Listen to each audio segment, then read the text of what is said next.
The first time my mother called me from a motel room and asked me to save her, I let the phone ring until it stopped. Not because I hated her, not because I wanted her to suffer, and not because I had become the kind of daughter people whisper about after church, the kind who forgot where she came from or turned her back on family. I let it ring because for the first time in my life, I understood that a ringing phone was not a command. It was just a sound. It buzzed against the kitchen table while the rain tapped softly against the window over my sink. Outside, the streetlights blurred in the wet glass, turning the quiet row of townhouses into a smudge of yellow and black. My tea had gone cold beside my hand. I remember that clearly.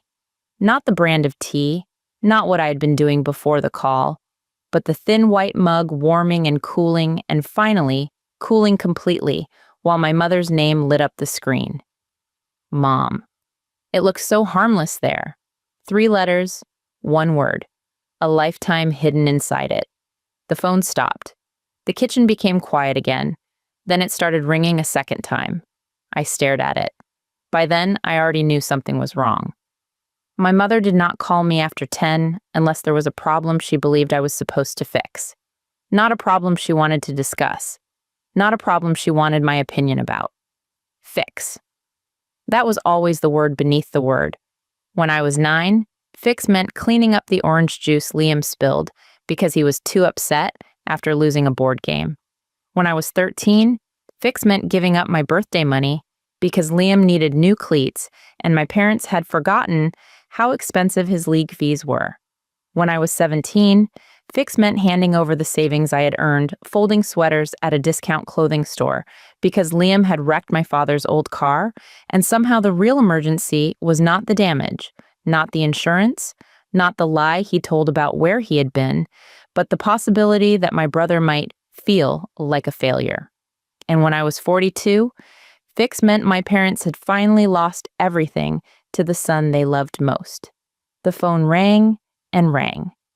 I looked toward the hallway, where the lights were off, and the small, ordinary life I had built for myself waited in silence. My laundry was folded on the chair in the living room.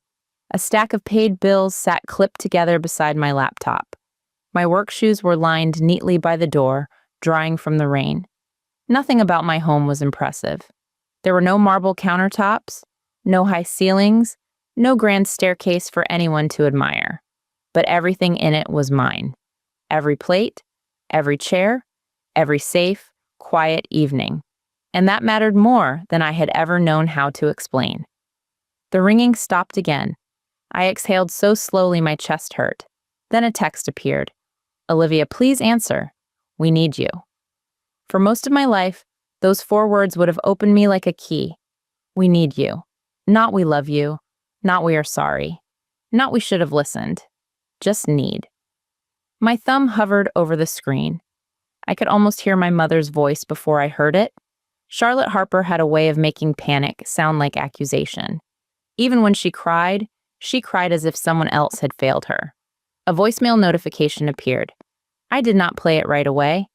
Instead, I sat in my kitchen with my hands wrapped around a cold mug, listening to the rain, remembering the first time I learned that, in my family, love did not move in every direction. It flowed toward Liam. Always toward Liam. My name is Olivia Harper, and for most of my life, I thought being the good daughter meant proving I could survive on whatever was left over. Leftover attention, leftover patience, leftover money, leftover love. I did not have language for it when I was little. Children rarely do. They know the weather inside a house before they know the names of the storms. I knew when my mother's voice softened, it was usually because Liam had entered the room. I knew when my father laughed from his belly, it was usually because Liam had said something that would have gotten me corrected. I knew that my brother could break things and be called energetic, while I could ask a question and be called difficult. Liam was 2 years younger than me, with dark curls, round cheeks, and the easy confidence of a child who had never wondered whether he was welcome. People called him charming from the time he could speak. My mother called him my little prince until he was old enough to roll his eyes at it And even then, she said it with a smile, as if his embarrassment was another precious thing to collect. I was my big girl. That was what she called me. Not princess, not sweetheart, not darling, my big girl. At first, I thought it was praise. I stood taller when she said it. I liked being trusted. I liked carrying grocery bags from the car and setting the table and helping Liam tie his shoes. I liked hearing my mother tell neighbors, "Olivia is so responsible. I don't know what I'd do without her." I did not understand that some compliments are just job descriptions in disguise. The summer I turned 10, Liam broke Mrs. Dunleavy's front window with a baseball. I can still see the afternoon clearly, the heavy green heat of July, the sound of cicadas buzzing so loudly the trees seemed electric. Our street was the kind of place where parents believed children could be sent outside after lunch and collected at dinner, sunburned and hungry. I was sitting on our front steps with a library book open on my knees. Liam was in the yard with Mateo, our father, practicing his swing. "Keep your eye on the ball," my father called. Liam swung too late and missed. "That's all right," Dad said. Again. He threw another pitch. Liam missed that one too. I remember watching my father's patience stretch around Liam like shade. When I tried to learn anything from him, math homework, or how to patch a bicycle tire, or how to hold a hammer straight, his patience came in thin strips. With Liam, it came in blankets. On the next pitch, Liam connected. The ball shot sideways instead of forward, cleared the low hedge between our yard and Mrs. Dunleavy's, and crashed through her front window with a sharp, sparkling sound that froze the whole street. For 1 second, no one moved. Then Liam dropped the bat. My father looked at the broken window. My mother came out onto the porch, wiping her hands on a dish towel. "What happened?" Liam's face folded instantly, not into guilt, into fear of consequences. "I didn't mean to," he said. My father put a hand on his shoulder. "It was an accident." Mrs. Dunleavy opened her front door slowly, one hand pressed to her chest. I stood up, my book sliding closed. My mother looked at me first. That was the part I remembered for years. Not the glass, not Mrs. Dunleavy's trembling voice, not even Liam crying before anyone had blamed him. My mother looked at me. "Olivia," she said, "why weren't you watching where he was aiming?" I blinked. "I was reading." "You were right there." "Mom, Dad was playing with him." My father's mouth tightened. "Don't talk back to your mother." Liam sniffled. My mother went to him immediately, crouching in the grass as if he were the one cut open by glass. "It's okay, baby," she whispered. "It was just a mistake." Mrs. Dunleavy's window was fixed by the end of the week. My parents paid for it. Liam was grounded for 1 day, which mostly meant he was not allowed to play outside, but was still given ice cream after dinner because, according to my mother, he feels bad enough. I was not grounded exactly. No one said that word. But for the rest of the week, my mother gave me a coldness that made every room smaller when I walked into it. "You need to be more aware," she told me while I dried dishes beside her. "I didn't throw the ball." She handed me another plate. "No, but you know your brother gets carried away." I looked down at the towel in my hands. It was yellow with little white flowers along the edge. I rubbed one plate dry until it squeaked. That was one of the first lessons my family taught me. Liam's mistakes belonged to everyone. My mistakes belonged to me. By the time I was in high school, the rules had settled so deeply into our house that no one had to say them out loud. Liam's needs were emergencies. Mine were preferences. Liam's disappointments were tragedies. Mine were attitude problems. Liam's dreams required investment. Mine required realism. When I brought home straight A's, my father nodded and said, "That's my girl. Keep it up." When Liam brought home a C in history, my mother taped it to the refrigerator because he worked so hard for that grade. I stood in front of the refrigerator that night, staring at the paper held up by a magnet shaped like a crab. The red C looked almost proud beneath my mother's handwriting. Great job, Liam. My report card was in my backpack, folded in half. I had shown it to her in the car. She had been driving, one hand on the wheel, the other adjusting the radio. All A's again, I said. That's wonderful, honey, she replied. Then, before I could feel the warmth of it, she added, Can you help your brother study this weekend? He's been feeling discouraged. I said yes. Of course I said yes. I always said yes before I knew I had a choice. There was one night in particular that stayed with me, not because it was the worst thing they ever did, but because it was so ordinary. I was 16. Rain had started after dinner, a steady spring rain that made the kitchen windows fog at the edges. Liam had a science project due the next morning, one he had known about for 3 weeks and started after dessert. He sat at the table surrounded by poster board, markers, and printed pages from the internet. My mother stood behind him, rubbing his shoulders. I can't do this, he said. Yes, you can, she soothed. No, I can't. It looks stupid. It does not look stupid. It does. I was at the sink, washing the pan from dinner. I had a chemistry test the next morning and an essay due in English, but I had already learned not to mention my own deadlines when Liam was melting down. My mother looked over her shoulder. Olivia, can you help him make it neater? I dried my hands. I still have homework. This won't take long. That was another family phrase that never meant what it said. This won't take long. It meant give up your evening. It meant swallow your frustration. It meant your brother is upset, and peace in this house is your responsibility. I sat beside Liam and redid the title letters on his poster while he leaned back in his chair and complained about how unfair his teacher was. My mother made him hot chocolate. She did not make me any. At some point, my father walked through the kitchen, looked at the poster, and ruffled Liam's hair. Looks good, buddy. Liam grinned. I looked down at my own hands, stained blue and green from markers.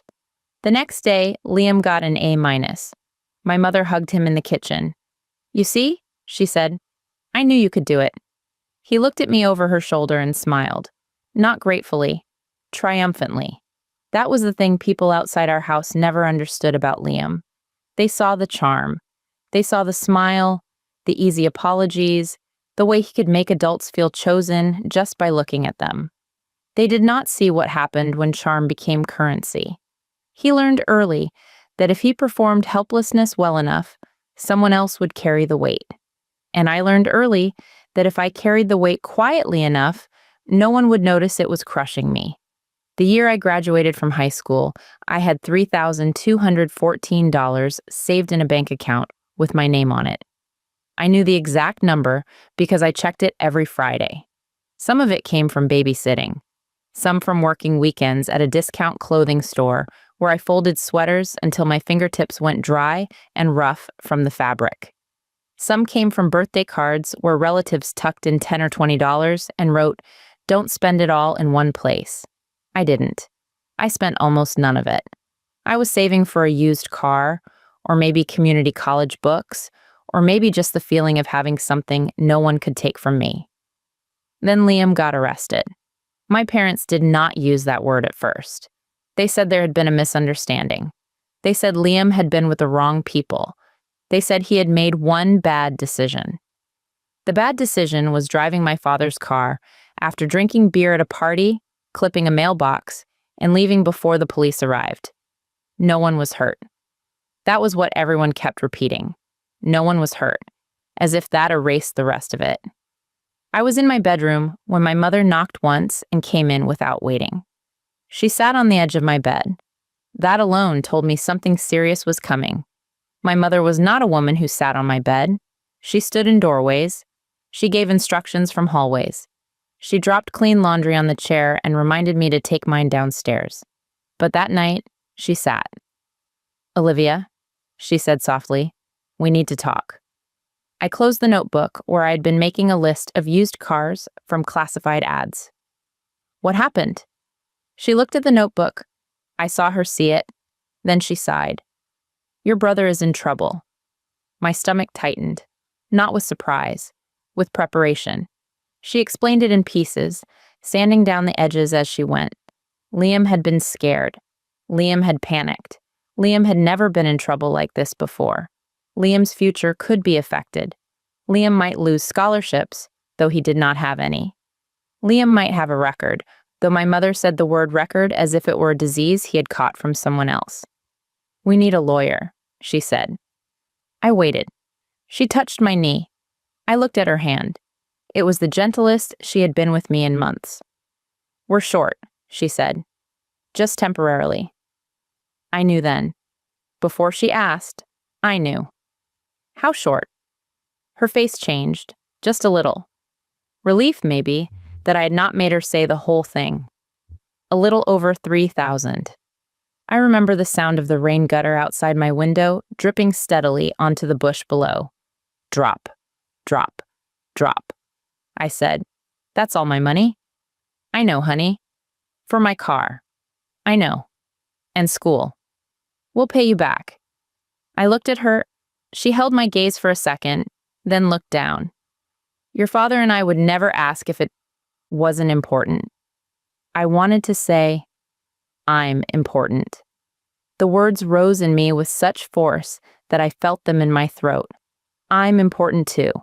But my mother's eyes were wet, and downstairs I could hear Liam moving around the kitchen, opening cabinets as if the house had not shifted around his mistake. So I said, "Okay." My mother hugged me then. She actually hugged me. For a few seconds, I let myself believe that sacrifice could turn into love if I gave enough of it. The next morning, my father drove me to the bank. He was quiet in the car. At a red light, he reached over and squeezed my shoulder. "You're doing a good thing," he said. I nodded because if I spoke, I would cry. Liam did not come with us. He was sleeping. The lawyer helped. The charges were reduced. The mailbox was paid for. My father's car was repaired. Liam's life went on with barely a scratch. Mine changed shape quietly. I did not get the car. I took buses to community college. I worked more hours. I learned to carry pepper spray in my coat pocket when I came home after dark. When I asked my mother 6 months later if they knew when they could start paying me back, she looked wounded. "Olivia," she said, "I can't believe you're keeping score." I stood in the laundry room with a basket of towels against my hip. Keeping score. That was what they called memory when it belonged to me. I moved out at 23. Not far, just far enough. A one-bedroom apartment above a dentist's office with old radiators that hissed in winter and a refrigerator that hummed loud enough to wake me at night. The carpet was beige and worn flat by other people's lives. The bathroom sink had a crack shaped like a lightning bolt. I loved it. I loved every flawed inch of it because no one in that apartment expected me to disappear so someone else could take up more room. The first night, I ate toast for dinner because I'd forgotten to buy groceries. I sat on the floor with my back against the couch I had found secondhand, and I listened to the radiator knock inside the wall. No one asked me where Liam's blue hoodie was. No one told me to be patient with my brother. No one called me selfish for closing a door. I slept better that night than I had slept in years, but leaving the house did not mean leaving the pattern. My mother called every Sunday afternoon. At first, I mistook it for love. She asked how work was, whether I was eating enough, if the neighborhood was safe. Then slowly, Liam entered every conversation. Your brother is thinking about going back to school. Your brother might need help with his resume. Your brother had a hard week. Your brother feels like you judge him. I became an adult, but in my family's mind, I remained a tool kept in a drawer. Useful, dependable, available. When my parents needed help understanding insurance paperwork, they called me.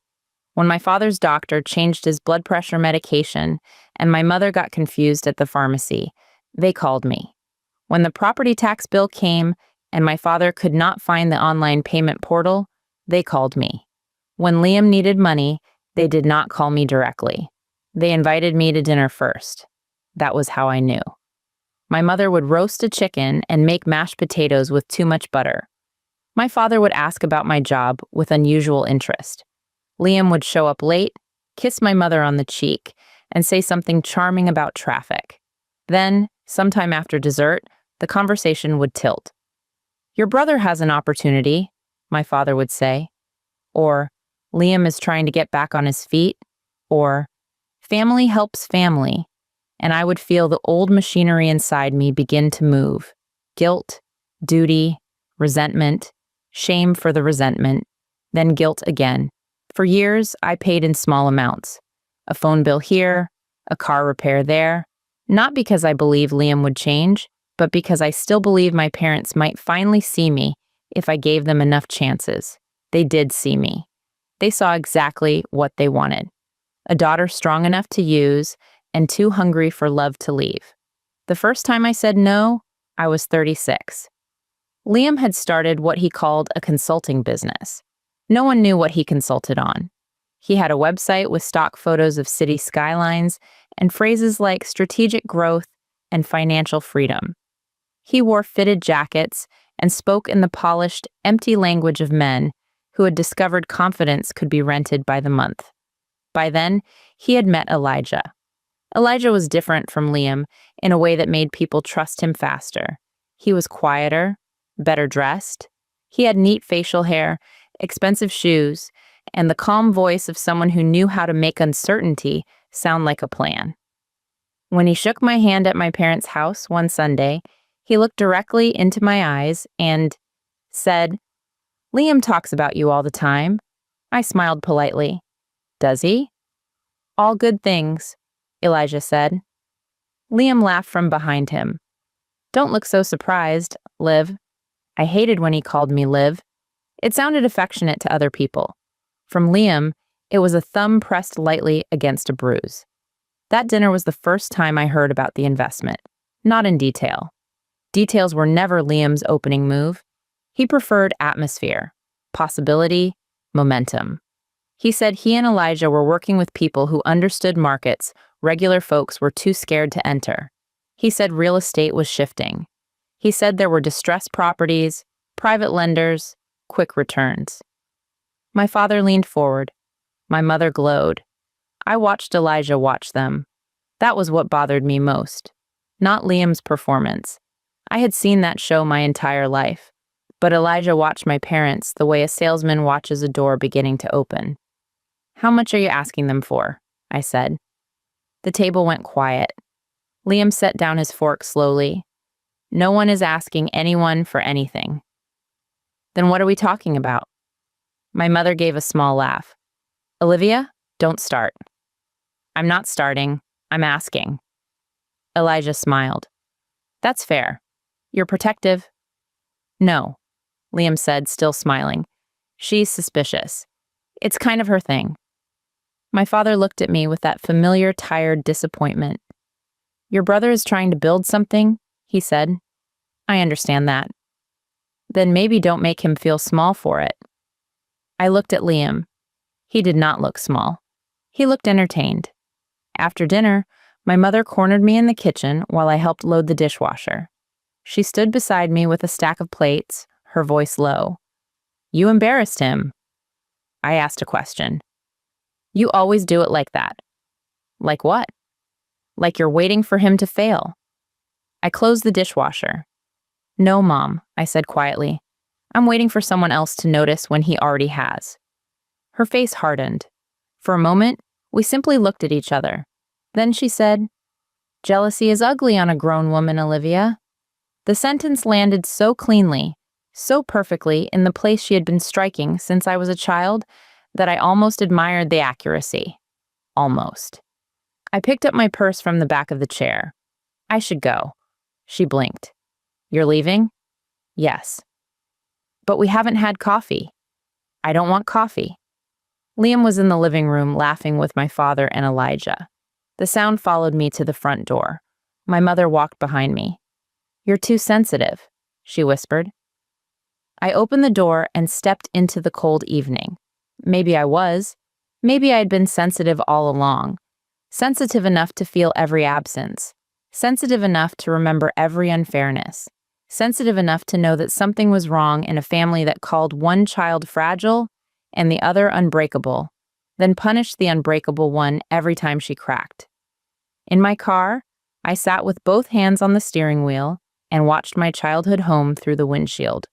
Warm light in the windows, my mother's curtains, my father's porch chair, the maple tree Liam had once climbed while I stood below warning him he would fall, only to be blamed for upsetting him when he did. I thought of all the years I had spent trying to make them understand. Then a quieter thought came. What if they understood perfectly? What if they had always known I was hurting? What if they simply preferred the arrangement because it worked so well for everyone but me? That was the thought that changed something. Not all at once. Real change rarely arrives with music and lightning. Sometimes it arrives like a small, cold draft under a door. You feel it and ignore it. Then you feel it again. Then one day you realize the whole room has changed temperature. I began answering fewer calls.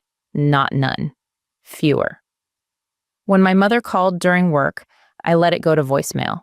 When my father asked if I could come by Saturday to help clean out the garage because Liam was swamped, I said I had plans. My plans were laundry and a library book, but I had learned that plans did not have to impress anyone to be real.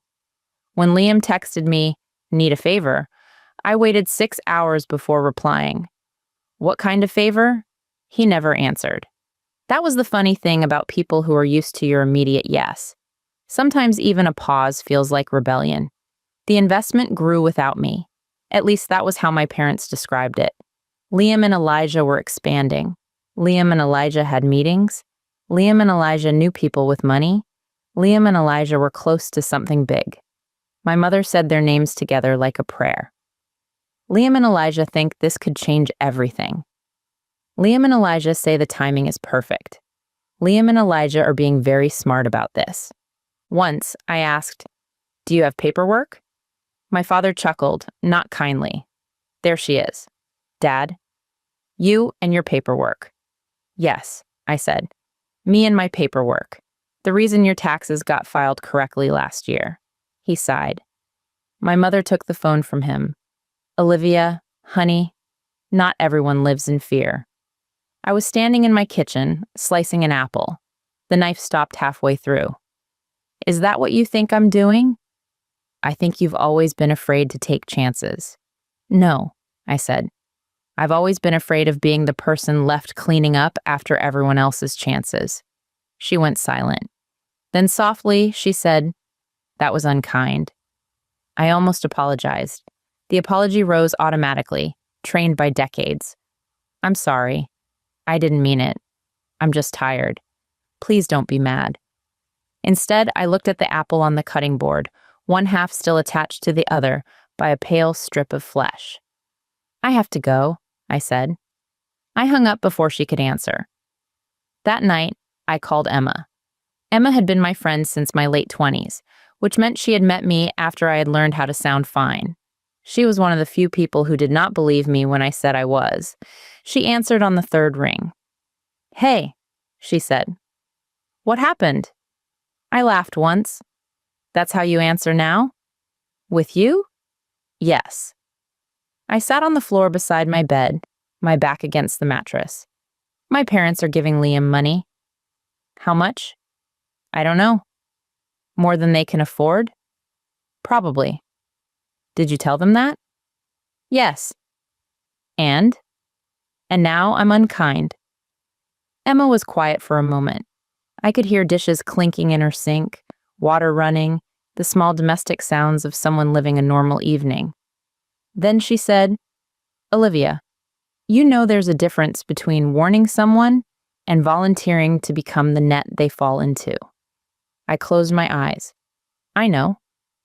"Do you?" I wanted to say yes.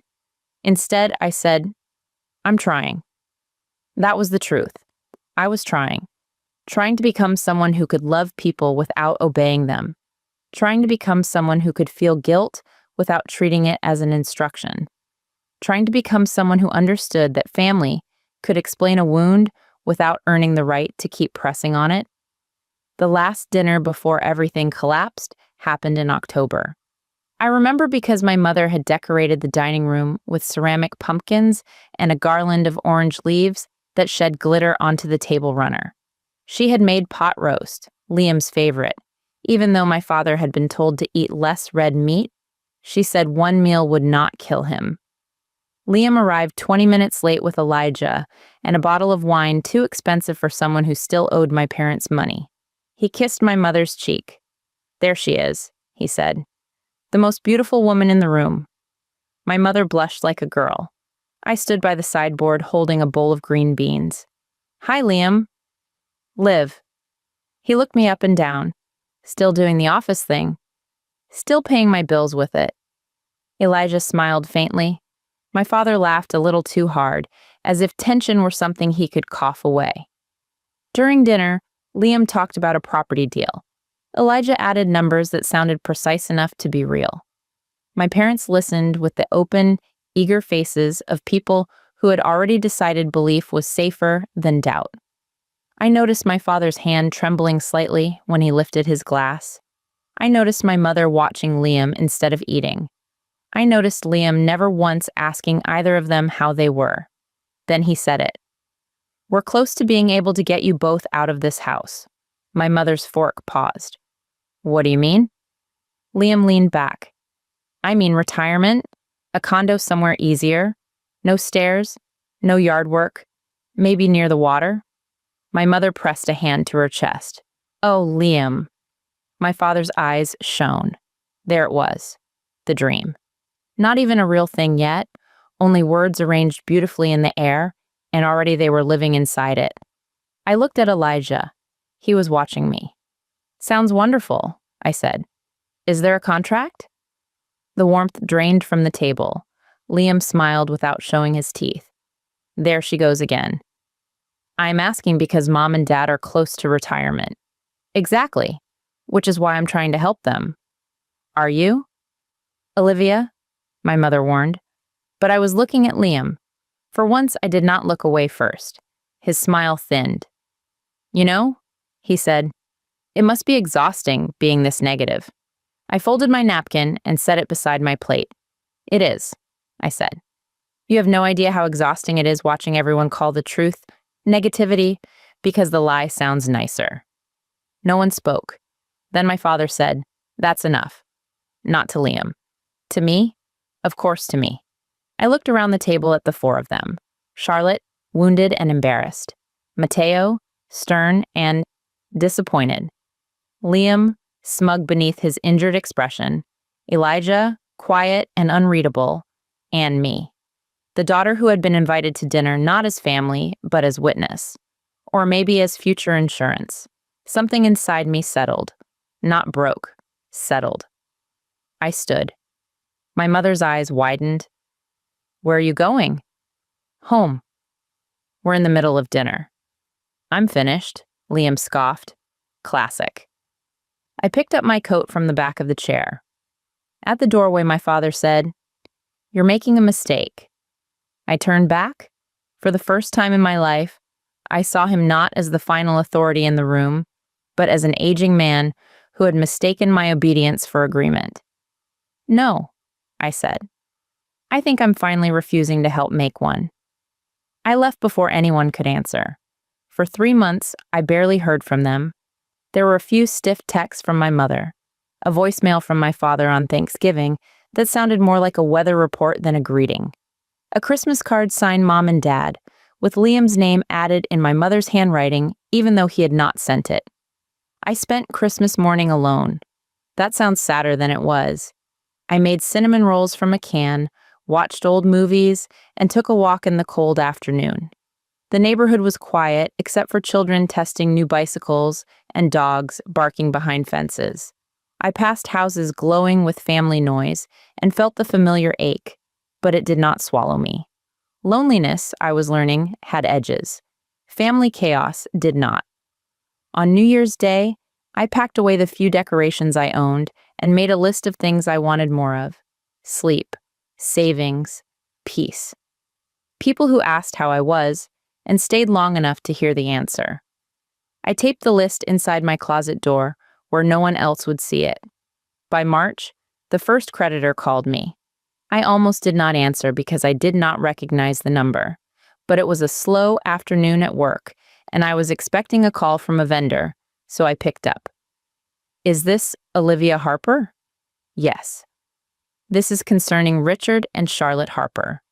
We're trying to reach them regarding an outstanding balance connected to... I interrupted. I'm not responsible for their debts. There was a pause. Are you able to provide updated contact information? No. Are you related? I looked across my desk at the small calendar beside my computer. A photo of a quiet lake, smooth water, pale sky. Yes, I said, but I'm not responsible. After I hung up, my hands shook. Not because of the call, because some part of me understood that the storm I had seen forming years ago was finally close enough to change the air. That night, my mother called. I answered. I do not know why. Maybe habit, maybe dread, maybe the old daughter in me still standing at attention. Olivia, she said. Her voice was too bright. That frightened me more than tears would have. Mom, how are you? I'm fine. That's good. That's good. Silence. I waited. She cleared her throat. Have you talked to your brother? No. Oh. Why? No reason. Mom, she gave a small laugh. You always hear things in my voice. Yes. Another silence. Then she said, your father misplaced some papers. We're just trying to get organized. What kind of papers? Oh, nothing. House things. My chest tightened. What house things? Olivia, please don't interrogate me. I'm asking because a creditor called me today. The brightness vanished. What creditor? I don't know. I ended the call. You shouldn't talk to those people. Why are those people calling me? She inhaled sharply. I have to go. Mom. But she had already hung up. I sat in my living room with the phone in my lap, staring at the dark television screen. My own reflection looked back at me, pale and still. I could have driven over there. The old Olivia would have. She would have grabbed her purse, found her keys, and crossed town with her heart beating hard against her ribs. She would have knocked on the door and demanded answers. She would have stayed until midnight, sorting paperwork, while her mother cried and her father paced and Liam somehow remained unreachable. Then she would have gone to work the next morning exhausted, guilty, and praised by no one. I did not drive over. I made tea. I sat down. I let the fear move through me without letting it steer. That sounds simple. It was not. It felt like standing in front of a burning house and refusing to run inside because the people who lit the match were calling your name from the doorway. 3 weeks later, my parents lost the house. I did not know that at first.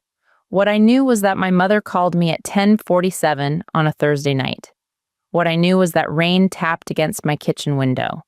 What I knew was that her name lit up my phone once, then twice. What I knew was that when the voicemail finally came, I listened to it standing barefoot on the cold tile, one hand pressed against the edge of the counter. Her voice was broken, not polished, not accusing, broken. Olivia, she said, and there was a sound behind her, like traffic on wet pavement. Please call me back. We're at the Roseway Motel. Your father isn't feeling well, and Liam isn't answering, and I don't know what to do. We need you. Please. We need you. The message ended. For a long time, I did not move. The Roseway Motel was off Route 40, wedged between a gas station and a pawn shop, the kind of place you passed without seeing unless life had gone badly enough to make you stop there. I pictured my mother sitting on the edge of a bedspread washed too many times. I pictured my father in one of those stiff motel chairs, his pride folded around him like a coat too thin for winter. I pictured Liam somewhere else. Safe, maybe. Running, maybe. Sorry, probably not. My phone buzzed again. A text this time. Please, Olivia. Your father needs medicine and we don't have money for another night. I read it once, then again. Then I set the phone face down on the table. I wish I could tell you I felt strong. I did not. I felt like a terrible person. I felt like a little girl standing in a kitchen with marker stains on her hands, waiting for someone to notice she was tired. I felt like a daughter. And that was the most dangerous feeling of all, because daughters are taught to answer. Daughters are taught to soften. Daughters are taught that no matter how many times the door is closed on them, they must open theirs quickly, warmly, without mentioning the cold. I stood in my quiet kitchen and understood that I had reached the edge of the life my parents had built for me. One step forward, and I would become what they always believed I was: the backup plan, the spare room, the open wallet, the forgiving witness, the daughter who could be wounded forever and still be expected to arrive with blankets. I picked up the phone. My thumb hovered over my mother's name. Then I opened my contacts and called Emma instead. She answered sleepily. "Olivia?" "They lost the house," I said. She was quiet. "They're at a motel." "Oh, honey, my dad needs medicine." "Are you going over there?" I closed my eyes. That was the question. Not could I. Not should I. Was I? Rain slid down the window in silver lines. "I don't know," I whispered. Emma did not rush to fill the silence. That was one of the reasons I trusted her. She never treated my pauses like empty space she had to decorate.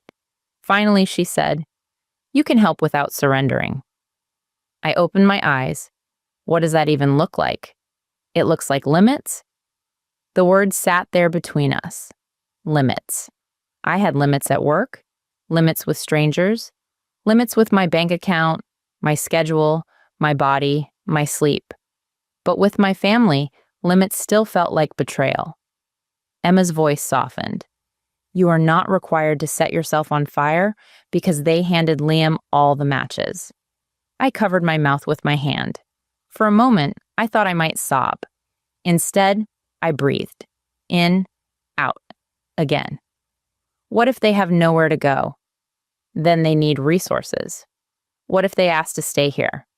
Then you need an answer before you walk in. I looked down the hallway toward my small guest room. It was not really a guest room.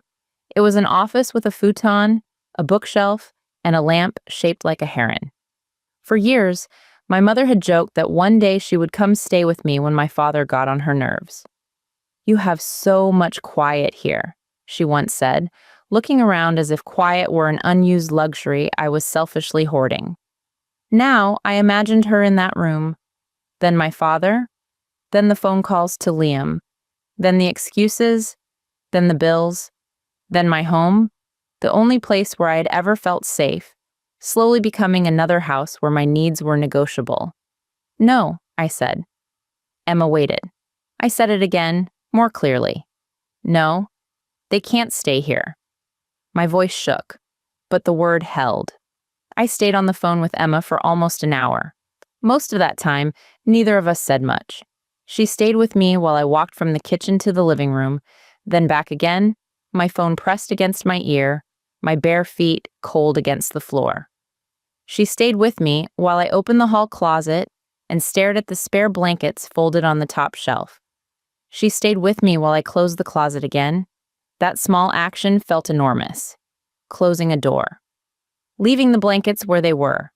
Not because my parents were cold, not because I wanted them to be, but because I finally understood that every rescue begins with one small surrender. A blanket, a ride, a night on the futon, a quick loan, a temporary arrangement, a family emergency that becomes a family expectation before you have even had. Time to wash the guest sheets. I knew my mother. I knew how she would enter my home with gratitude in her voice and entitlement in her bones. At first, she would cry and call me generous. She would say she did not know what she would have done without me. My father would sit at my little dining table, looking humbled and tired, and I would feel cruel for noticing how little humility had ever been required of him before. Then the days would stretch. My mother would rearrange my kitchen because it was hard to find anything. My father would complain about the neighborhood parking. They would talk about Liam in low, worried voices, wondering where he was, wondering whether he had eaten, wondering if someone had taken advantage of him. not wondering what he had taken from them, not wondering what they had taken from me.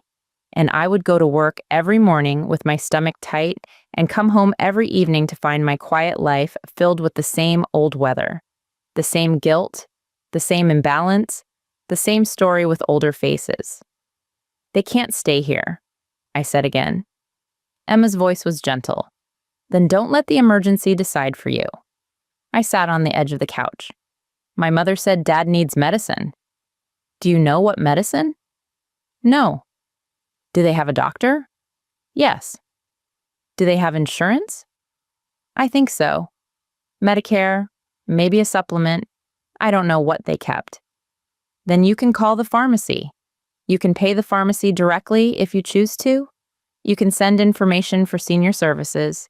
You can drive them to an appointment if you decide that's within your limits.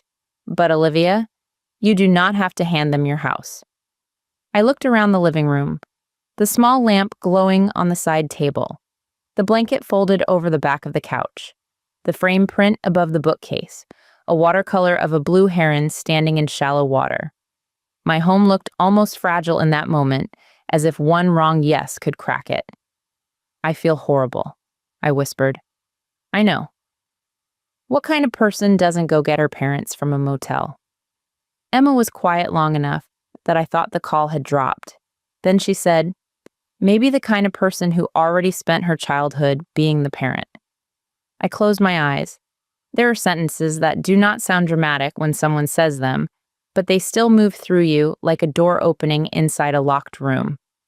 I already spent my childhood being the parent, not in every way. There were groceries in the refrigerator. The electricity stayed on. My parents were not the kind of people the outside world would have pitied. We had clean clothes, school supplies, dentist appointments, holiday photos on the mantle. But there are other ways to make a child parent a family. You can make her responsible for the mood of the room. You can make her soften every conflict. You can make her absorb unfairness quietly because the fragile child must never be upset. You can make her useful before she is loved, then praise her usefulness until she forgets to ask for love at all. I'm going to call the motel, I said finally. Okay. I'll pay for one night directly, maybe two, and I'll ask about the medicine. That sounds reasonable. It doesn't feel reasonable. New things rarely do. I almost smiled at that. Almost. After we hung up, I sat for a few minutes with the phone in my hand, gathering myself like loose papers after a gust of wind. Then I called the Roseway Motel. A man answered in a bored voice. Roseway. Hi, I said. My throat felt tight. I'm calling about Richard and Charlotte Harper. I believe they're staying there. 1 second. I heard the click of keys, a muffled television in the background, someone laughing far away from the receiver. Room 214, he said. You family? Yes. They're paid through tomorrow morning. I closed my eyes. Can I pay for 2 more nights over the phone? Sure. My credit card was in my wallet on the kitchen counter. I crossed the room to get it, each step feeling like a negotiation with a version of myself that wanted to do more, until there was nothing left to argue with. The man read the total. It was too much for what the place was. It was still less than surrendering my home. I paid it. Please don't give them my card number, I said. We don't do that. And please don't authorize anything else on it. You paid 2 nights. That's it. That's it, I repeated. When I hung up, I texted my mother. I paid for 2 more nights at the motel. I will call the pharmacy in the morning if Dad needs medication. Send me the name of the pharmacy and the prescription information. I am not able to have you stay with me. The message looked cold. I read it 5 times, trying to soften it. I added, I'm sorry this is happening. Then I deleted it. Not because I was not sorry. Because I knew my mother would crawl inside that sentence and live there. She would turn my sorrow into a door. I sent the message as it was. For 10 minutes, nothing happened. Then 3 dots appeared. Disappeared. Appeared again. Finally, her reply came through. I can't believe you would leave us here. I stared at the words until they blurred. Not thank you for paying. Not your father takes blood pressure medication from Green Mill Pharmacy. Not we are scared. I can't believe you would leave us here. There it was. The old hook. The old accusation. The story in which my failure to rescue them mattered more than the choices that had stranded them. I set the phone down. It buzzed again. After everything we did for you. I laughed then. It came out of me suddenly, sharp and ugly in the quiet room. After everything we did for you. The phrase was so complete in its blindness that for a moment I could not breathe around it. Everything they did for me. The house where I learned to disappear. The meals where Liam's stories interrupted mine. The birthday gifts chosen from clearance bins because I was easy, while Liam got game systems and baseball equipment, and later, money no one could afford. The nights I stayed up helping my brother finish work he had ignored. The savings account emptied in the name of his future. The years of being called jealous for noticing the truth. Yes, everything. I turned the phone face down again. Then I went to bed. I did not sleep much. Rain continued through the night, soft and steady, washing the windows, tapping the roof, gathering in the gutters. I lay on my side facing the wall and watched the faint gray light from the street lamp stretch across the ceiling. Every time I closed my eyes, I saw my parents in that motel room. Then I saw myself at 16, sitting at the kitchen table while Liam complained about his science project. I saw myself at 18, standing at the bank counter beside my father while my savings disappeared. I saw myself at 36, leaving that dinner with my mother's voice behind me, saying jealousy is ugly on a grown woman. Memory is strange when you finally stop defending people. It reorganizes itself. Events that once seemed separate begin to form a line. You stop asking why one moment hurt so much and realize it was never one moment. It was the latest bead on a string you had been carrying for years. At 6 a.m, I got up.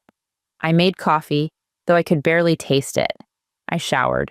I dressed for work in black pants and a blue sweater. I put on earrings because it was Friday. And for reasons I did not fully understand, I needed to look like a person who had chosen her own day. My mother had sent 4 more texts overnight. Your father barely slept. I don't understand what happened to you. Liam would help us if he could. Please don't punish us for your brother's mistakes. I read that last one twice. Please don't punish us for your brother's mistakes. It was almost impressive how quickly she had moved Liam back to the center of the suffering. Even in a motel room paid for by the daughter she accused, my mother was still protecting him from the sharpest edges of the truth. I typed, "Send me Dad's medication information." Then I drove to work. The office where I worked was on the 2nd floor of a low brick building near a dental practice and a tax preparer. I managed accounts and scheduling for a small commercial cleaning company, which sounded dull when people asked about it at parties, but I liked the order of it. Invoices had dates, payments had confirmation numbers, supply orders either arrived or they did not. Problems could be named, tracked, assigned, and resolved. There was comfort in systems. My boss, Dana, looked up when I came in. "You okay?" I paused near my desk. That question had undone me more than once, depending on who asked it. "I have some family stuff going on," I said. She nodded. Dana was in her 50s, practical, kind without being invasive. "Need time?" "Not right now." "Tell me if that changes." I nodded and set down my bag. Work saved me that day. Not because I forgot. I did not. My phone sat beside my keyboard like a small animal with teeth.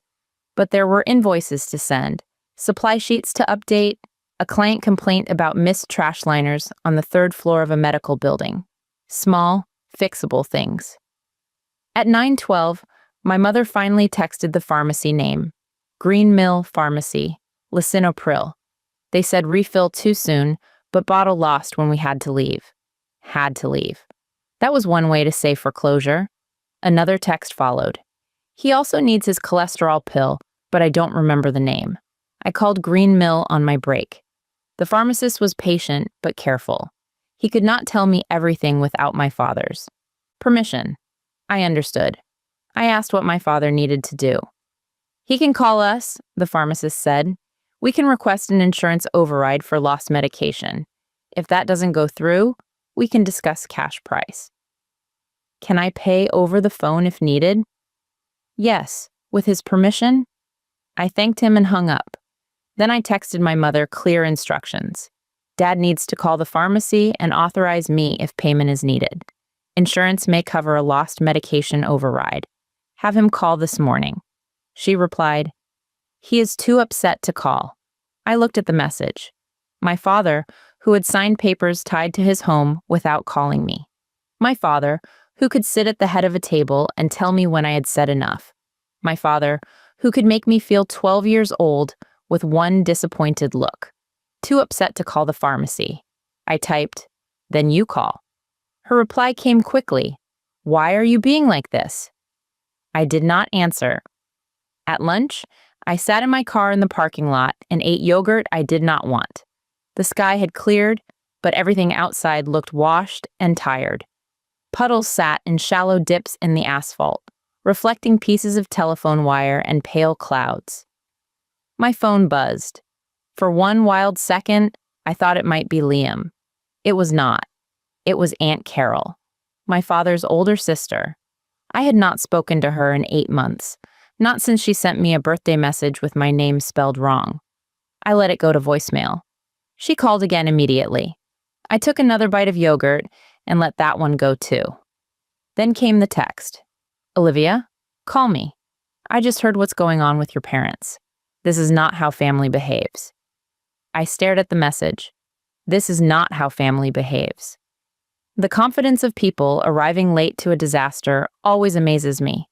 They walk in after the roof has collapsed, point at the person standing outside with smoke in her hair, and ask why she did not hold it up longer. I put the phone down and finished my lunch. By the end of the day, I had 5 missed calls. 2 from my mother, 1 from Aunt Carol, 1 from a cousin named Denise who lived 3 states away and posted inspirational quotes about compassion over photos of beaches. 1 from an unknown number.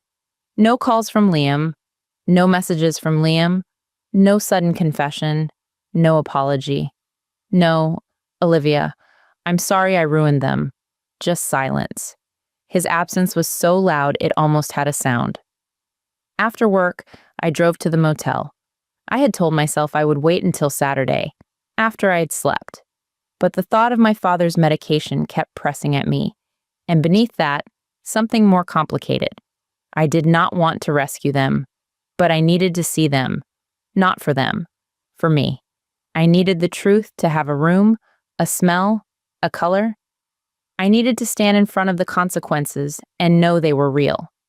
Maybe I also needed to test myself, to see whether I could look at their fear without handing over my life to make it stop. The Roseway Motel looked worse up close than it did from the road. The sign flickered even though it was not yet dark. Half the letters were dim, so from the parking lot it read, Rose Motel in tired red light. A vending machine stood outside the office with a handwritten sign taped across the glass. Coins only. The building was 2 stories, long and narrow, with exterior doors painted a dull brown. A man in a gray hoodie smoked near the stairwell. Somewhere, a dog barked from inside a room. I parked near the office and sat for a moment with the engine off. My hands rested on the steering wheel. You can help without surrendering, I whispered. Then I got out. Room 214 was on the 2nd floor at the far end of the walkway. The metal railing was cold beneath my hand as I climbed the stairs. Someone had spilled something sticky near the top step, and my shoe pulled slightly as I passed. I knocked. No answer. I knocked again. Inside, I heard movement. My mother opened the door. For a moment, neither of us spoke. She looked smaller. That was the first thing I noticed, and I hated that I noticed it because it made my chest ache. Charlotte Harper had always carried herself with a certain controlled softness. Hair done, lipstick on, cardigan buttoned, voice calm enough to hide the knife when she wanted it hidden. Now her hair was unwashed and pinned back poorly. Her face looked gray under the motel light. She wore the same sweater she had worn the last time I saw her at Christmas 2 years earlier, the cream one with pearl buttons, but it had a stain near the cuff. "Olivia," she said. Not "thank God," not "thank you." Just my name, shaped like a complaint she was too tired to finish. "Hi, Mom." She opened the door wider. The room smelled like damp carpet, instant coffee, and old smoke hidden badly under chemical air freshener. 2 double beds with patterned comforters filled most of the space. A small table stood near the window, cluttered with papers, a takeout bag, and a plastic cup with melted ice. My father sat in the chair by the table, wearing a plaid shirt I had given him 3 birthdays ago. He looked up. His face did something I had never seen before. It collapsed inward. Not dramatically. My father was not dramatic, but the sternness, the authority, the old disappointment he wore so easily with me. None of it held. His cheeks looked hollow, his shoulders curved. He looked like a man who had opened a door he believed led to another room and found nothing beneath his feet. "Dad?" I said. He nodded. "Olivia." My mother closed the door behind me. For a few seconds, we stood in the stale silence. Then she said, "You came." "I came to make sure Dad has his medicine." Something flashed across her face. Disappointment. Even now, she had expected more from the scene. A rush into her arms, a daughter overcome, a suitcase lifted, keys handed over. The motel room transformed into an unfortunate stop on the way to my house. My father cleared his throat. "I called the pharmacy." "Good. They said insurance might cover it tomorrow. If it doesn't, I can pay the pharmacy directly." My mother sat on the edge of the bed. "We need more than pills, Olivia." There it was. I took the chair by the wall because sitting on the bed felt too intimate, too much like settling in. "I know." "Do you?" I looked at her. Her voice was rising, gathering strength from resentment. That was familiar. Fear weakened my mother, but resentment revived her. "We have nowhere to go," she said. "For tonight and tomorrow, you have this room. Because you paid for it like we're strangers." I folded my hands in my lap. "I paid for it because you needed a place to sleep." "Then why won't you let us come home with you?" Home. The word struck me. Not your house. Not your place. Home. As if anything I built automatically belonged to the people who had made building it necessary. My home isn't an option. My father shifted in the chair. "Your mother and I are in trouble." "I understand that." "Do you?" he asked. There was the old tone. Faint, but there. The father tone. The one that expected my spine to bend out of habit. I breathed in slowly. "I understand that you lost the house. I understand that money is gone. I understand Liam is not answering. I understand this is frightening." My mother's eyes filled. "Then how can you sit there and talk like this?" "Because if I don't talk clearly, you'll hear whatever you want." She flinched. My father looked toward the window. Outside, headlights moved across the thin curtains, brightening and fading. I leaned forward slightly. "What happened?" Neither of them answered. "Where is Liam?" My mother pressed a tissue to her mouth. My father said, "We don't know." "When did you last speak to him?" "A week ago," my mother whispered. "What did he say?" "He said he was handling it." "Handling what?" My father rubbed his forehead. "The loan?"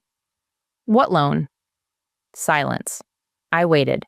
Waiting had become one of the few powers I trusted. My mother looked at my father, then at the floor. "The business loan," she said. "What was used as collateral?" My father's jaw tightened. I knew then, but I needed him to say it. "The house," he said. My mother began to cry. Not loudly. My mother's crying was rarely loud. It came in soft, breathy pieces that made the listener feel responsible for stopping it. I did not move. "How much?" I asked. "Olivia," she said, wounded. "How much?" My father named a number. For a moment, the room changed shape around it. It was not just too much. It was impossible. It was a number that turned retirement into fantasy. A number that explained the motel room, the lost house, the creditor calls. A number that made every warning I had given them feel not satisfying, but useless. I stared at my father. You signed that? He closed his eyes. We trusted him. Did a lawyer review it? No answer. Did you ask for financial statements? My mother whispered, He's our son. So am I. She looked at me sharply, as if I had said something cruel. I stood up because sitting still had become too hard. So am I said again. I was your daughter when I asked you to slow down. I was your daughter when I asked if there were contracts. I was your daughter when I told you something was wrong. My mother's face hardened through her tears. This is not the time. When is the time? We are sitting in a motel room with nothing, and somehow Liam is still the one you're protecting. My father's voice rose. Enough. The word hit the room like a belt snapped in the air. For 1 second, my body remembered before my mind did. The child in me went still. The adult in me did not sit down. My father seemed to realize it. His face shifted, not into apology, but uncertainty. I looked at him. No. He blinked. No, I repeated, and my voice was calm enough to surprise me. You don't get to say enough to me anymore. My mother stared. I could hear the motel heater clicking under the window. I looked at both of them. These two people who had filled my childhood like weather, who had decided what was fair, what was selfish, what was love, what was duty. They sat there older and frightened, and I felt the pull of pity so strongly I almost stepped toward it. But pity is not the same as permission. I need you to tell me exactly what happened, I said. Not the version that makes Liam sound confused. Not the version where Elijah tricked everyone and Liam was just too trusting. Not the version where you had no choice. The truth. My mother shook her head. You're enjoying this. The words were so ugly, so immediate, that I almost laughed again. Is that what you need to believe? You always resented him. Yes, I said. That stopped her. Even my father looked up. I had denied it for years. Not because it was untrue, but because resentment had been treated like proof that everything I said could be dismissed. So I let the words stand. Yes, I resented him. I resented watching him get praised for breathing while I got corrected for bleeding. I resented giving up money and time and peace so he could keep being rescued. I resented being called jealous every time I noticed reality. And I resent sitting here right now, after he took everything from you, still listening to you defend him. My mother's mouth trembled. He's your brother. I know. Then how can you talk about him like he's some criminal? Because he stole from you. We gave it to him. No, I said. You gave him trust. He took everything attached to it. My father looked down at his hands. For the first time, I saw something like shame move across his face. It did not soften me the way I thought it would. It made me tired. Deeply, impossibly tired. My mother stood and crossed to the table, gathering papers with shaking hands. We don't need to be lectured. No, I said. You need a lawyer, a social worker, a place to live, a complete list of debts, a police report maybe. She turned on me. Against Liam? If he committed fraud, yes. Her face crumpled. He must have had a reason. I looked at her for a long time. There are moments when hope does not break. It simply leaves, quietly, without slamming the door. Mine left in that motel room while my mother stood beside a table covered in overdue notices, still searching for a reason to make Liam less responsible than anyone else would have been. I picked up my purse. My father said, "Where are you going?" "I'll email you a list of resources tonight. Senior housing contacts, legal aid, the county assistance office, a foreclosure counseling group, though it may be late for that. I'll include the number for adult services." My mother stared at me. "That's it? I'll pay the pharmacy directly if needed. I already paid for 2 nights here." "That's it?" she said again. I looked at her. "No," I said. "That is not it. That is more than you asked Liam for when he was destroying you." Her hand flew to her chest as if I had struck her. My father whispered, "Olivia." I turned toward him. For once, his voice was not commanding. It was small. "Are you really going to leave us here?" The question hurt, not because it was unfair, because it was exactly the question I had been asking them silently my entire life. "Are you really going to leave me here? At the science fair table alone? At the bus stop after dark? At the bank counter with my empty savings account? In every room where I was useful but unseen?" I swallowed. "I'm going to leave you with information," I said, "and 2 paid nights, and medication help, and the phone numbers of people whose job is to help with this kind of crisis." My mother whispered, "But not with you." "No," I said, "not with me." For a moment, none of us moved. Then my father looked away. My mother sat slowly on the edge of the bed, as if her legs had stopped believing in her. I wanted to go to her. That was the terrible part. Even after everything, I wanted to go to her. I wanted to sit beside her, take her hand, and become the daughter she needed badly enough to finally see. I wanted, with a child's stubborn hope, for this to be the moment that changed her. The moment she looked up and said, "Olivia, I am sorry. You deserved better. I see it now." Instead, she said, "Liam would never do this to us if he knew how bad it was." I nodded once. There was nothing left to say. I opened the motel room door. Cold air moved in from the walkway. Behind me, my father said, "Drive safe." It was such a normal thing to say that my throat tightened. I did not turn around. "You too," I said, though he was not going anywhere. Then I stepped outside and closed the door. I walked back along the second-floor walkway with my purse held tightly against my side. The man in the gray hoodie was gone. The vending machine hummed. Down in the parking lot, a woman loaded plastic bags into the trunk of a dented car, while a child in pajamas stood beside her, holding a stuffed rabbit by one ear. The world had not stopped. That felt almost offensive. I got into my car and locked the doors. Then I cried. Not pretty crying. Not movie crying. I cried with both hands over my face, my shoulders shaking, the steering wheel pressing against my forearms. I cried for the motel room and the medicine and the lost house. I cried because my father looked old. I cried because my mother still loved Liam more than the truth. I cried because I had left them there. But mostly, I cried because some part of me had still believed that if the consequences became large enough, they would finally understand what they had done to me. They did not. They understood what had been done to them. That was different. When I got home, I did exactly what I had promised. I made a list. County senior services, emergency rental assistance, legal aid, Medicare counseling, food assistance, low-income housing wait lists, adult protective services.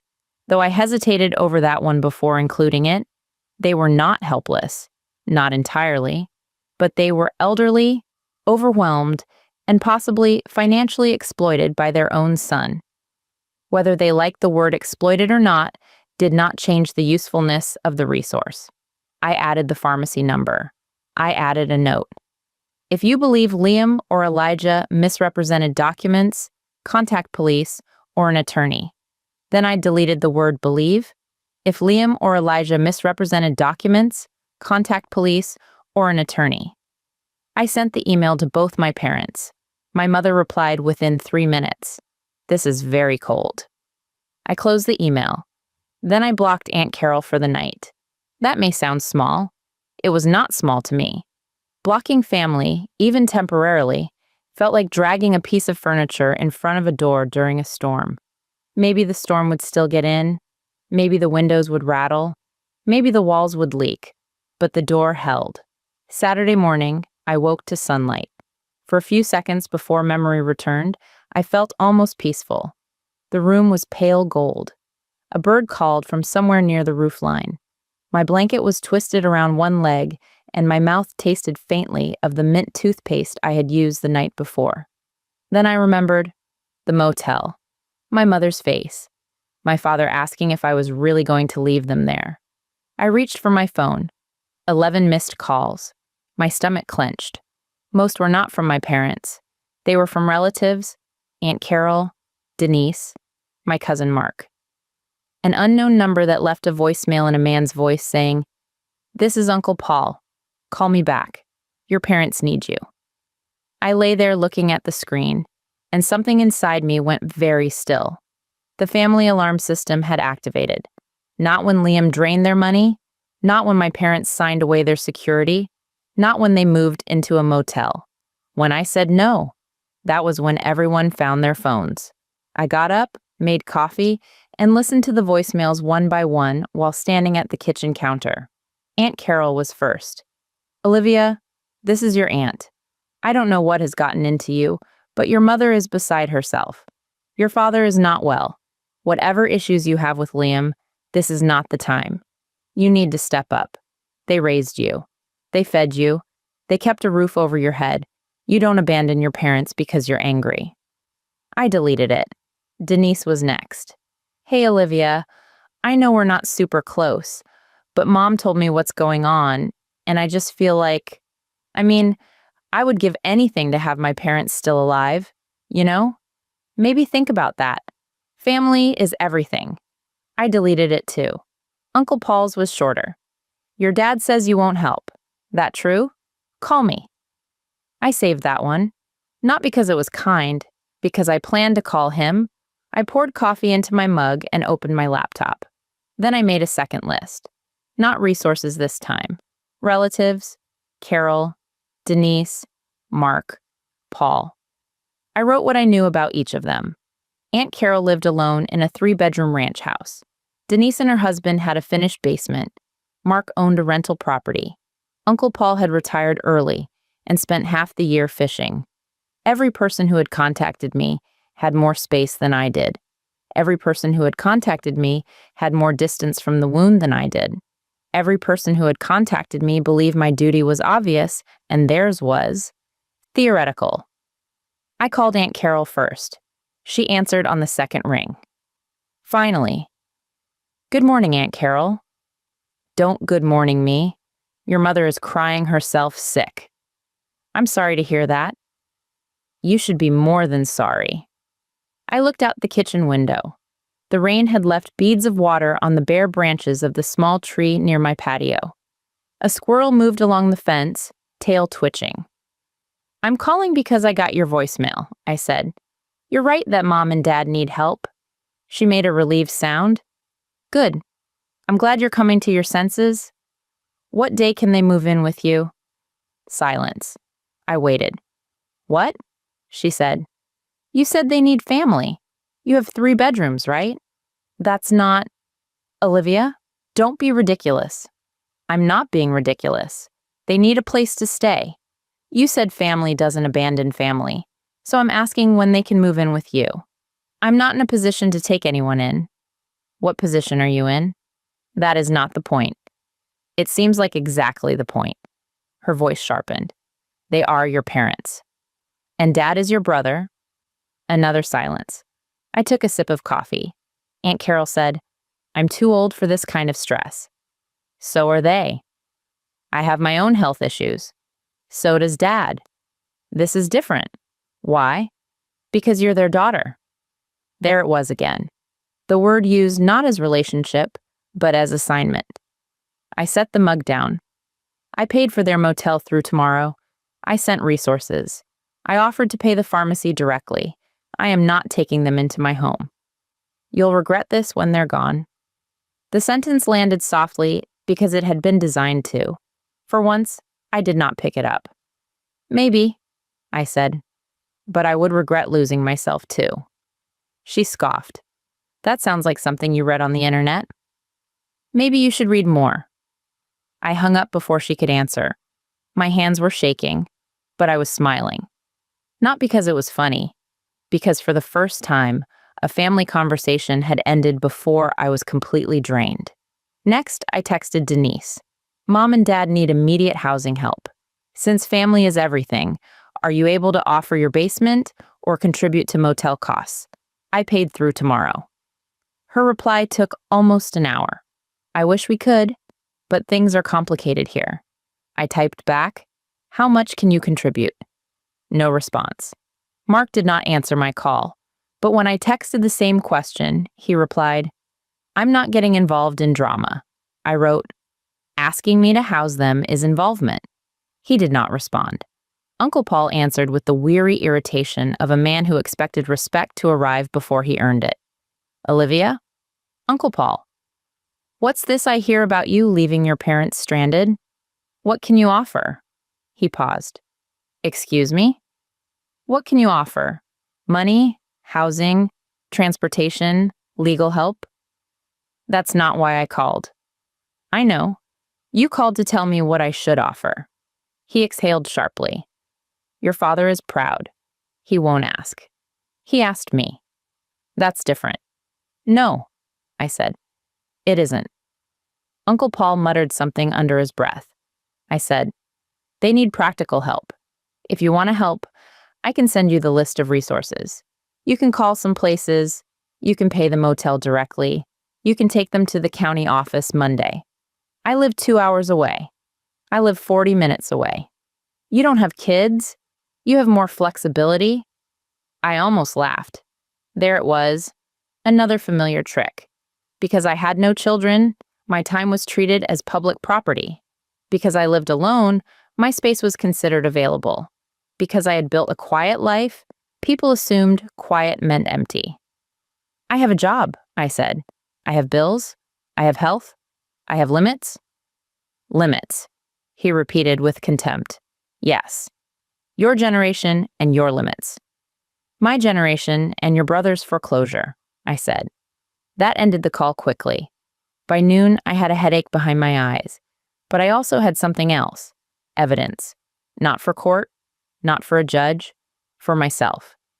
I had asked each person who criticized me to participate in the rescue they demanded. Every one of them stepped back. There was a strange peace in that. Not happiness, peace.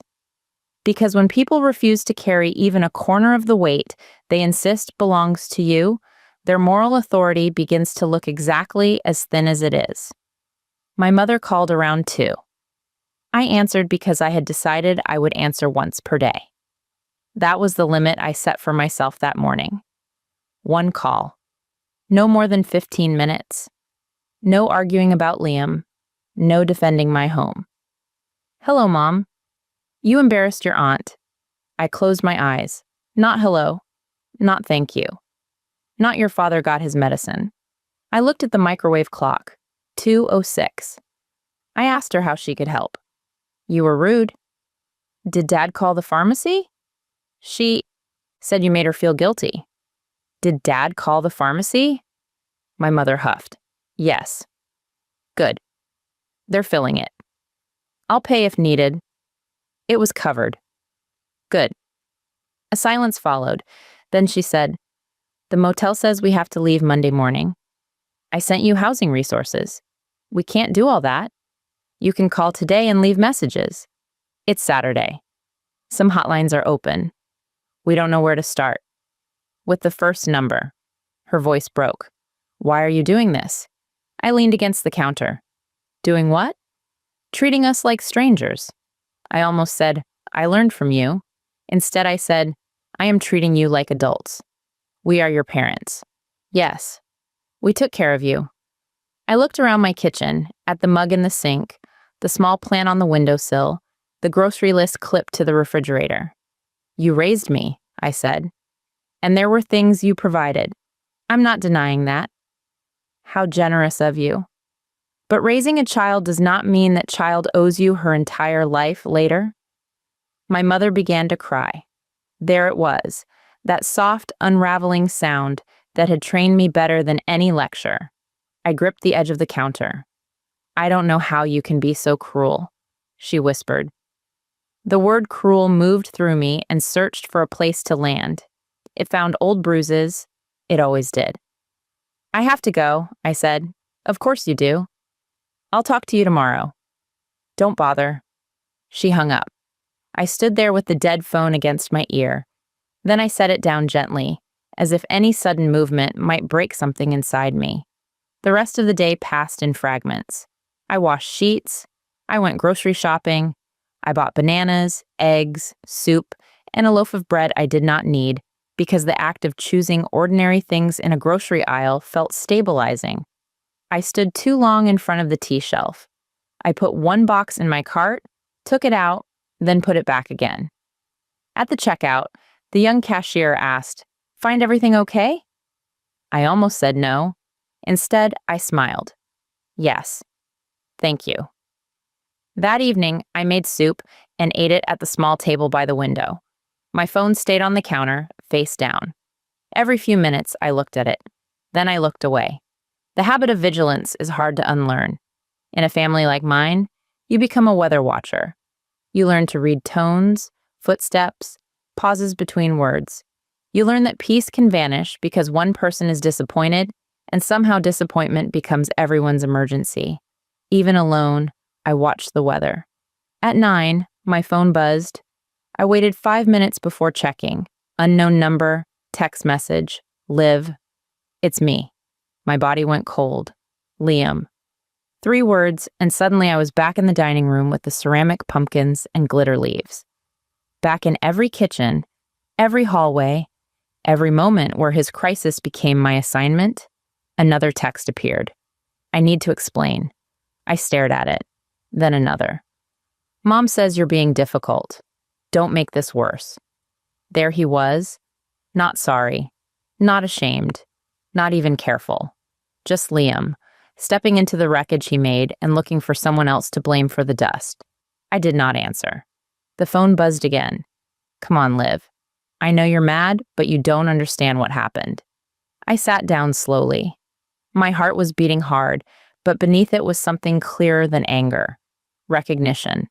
Liam had always believed explanation was a form of absolution. If he could explain why he did something, someone else was supposed to absorb the impact. He had been tired, pressured, misled, hopeful, scared, confused, underestimated, betrayed first. There was always a story in which Liam meant well, and there was always someone expected to pay for the difference between his intentions and his damage. I typed, "Where are you?" 3 dots appeared immediately. Not important. I almost smiled. It was important enough that he would not answer. I typed, "Did you take their money?" His reply came fast. "That's not what happened." I waited. He sent more. They invested. They knew there were risks. Elijah handled most of the paperwork. Things got complicated. I'm trying to fix it. I typed, "Did you use the house as collateral?" They agreed to that. Did they understand what they were signing? Come on. Did they? You always do this. I looked at the words. You always do this. Ask questions. Remember facts. Refuse the fog. I typed, "Mom and Dad are in a motel." I know. They lost their house. I know.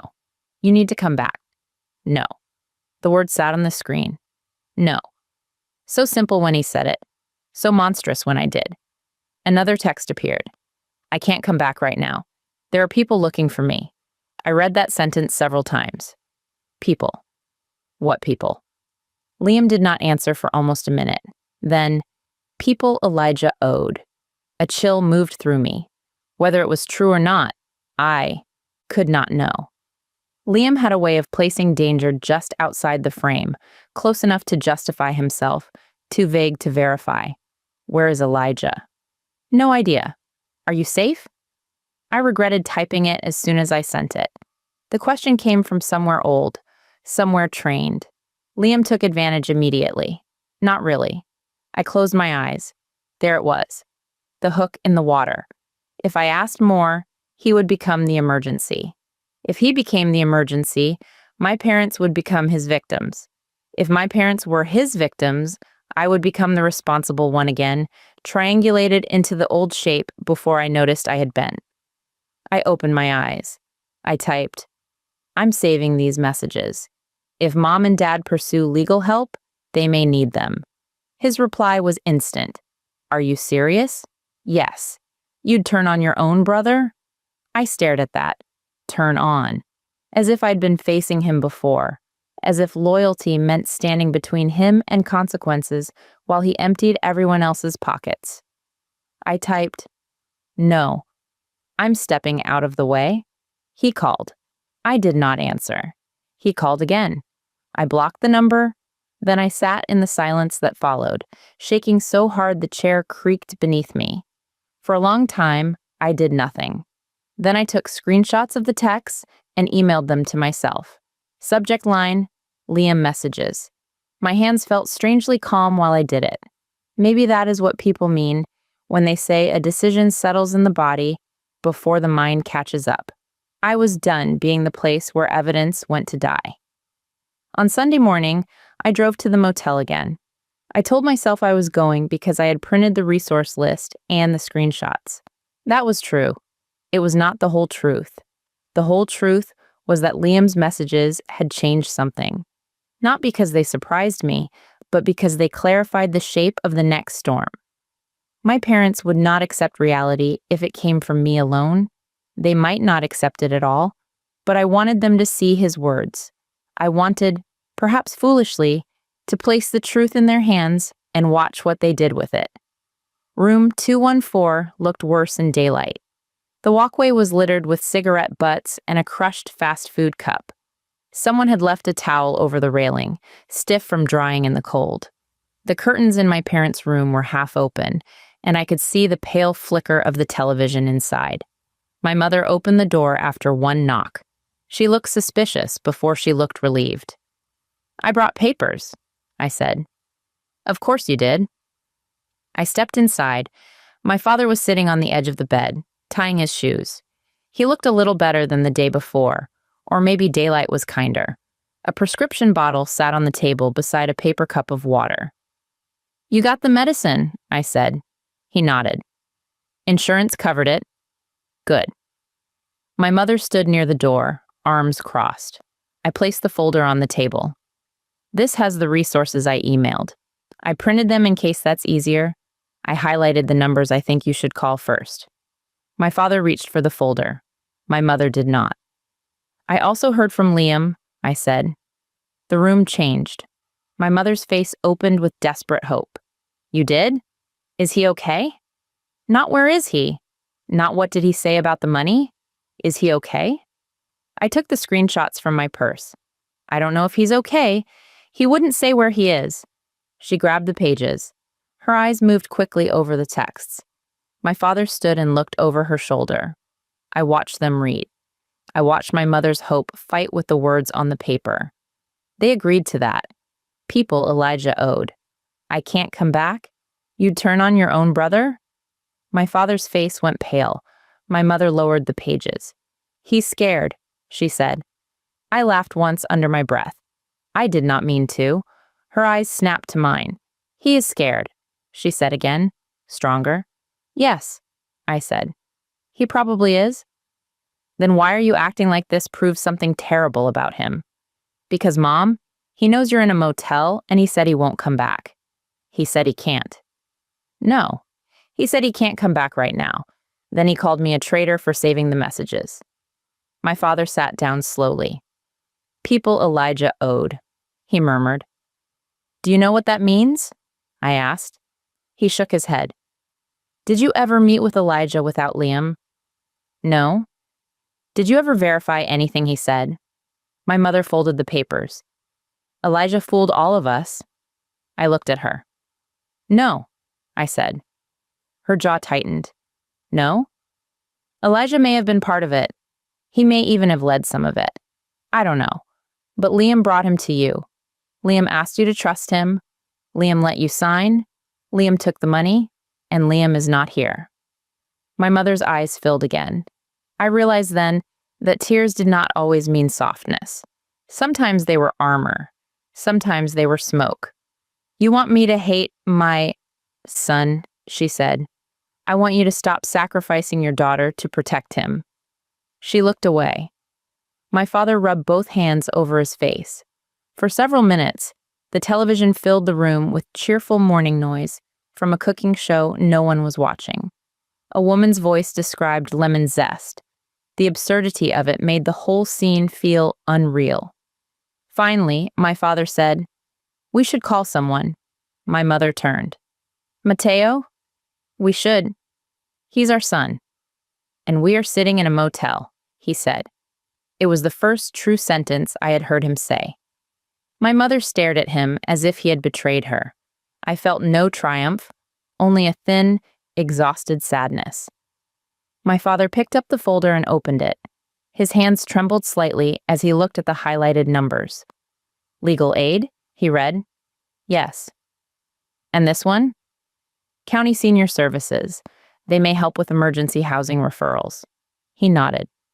My mother sat on the bed, still holding Liam's texts.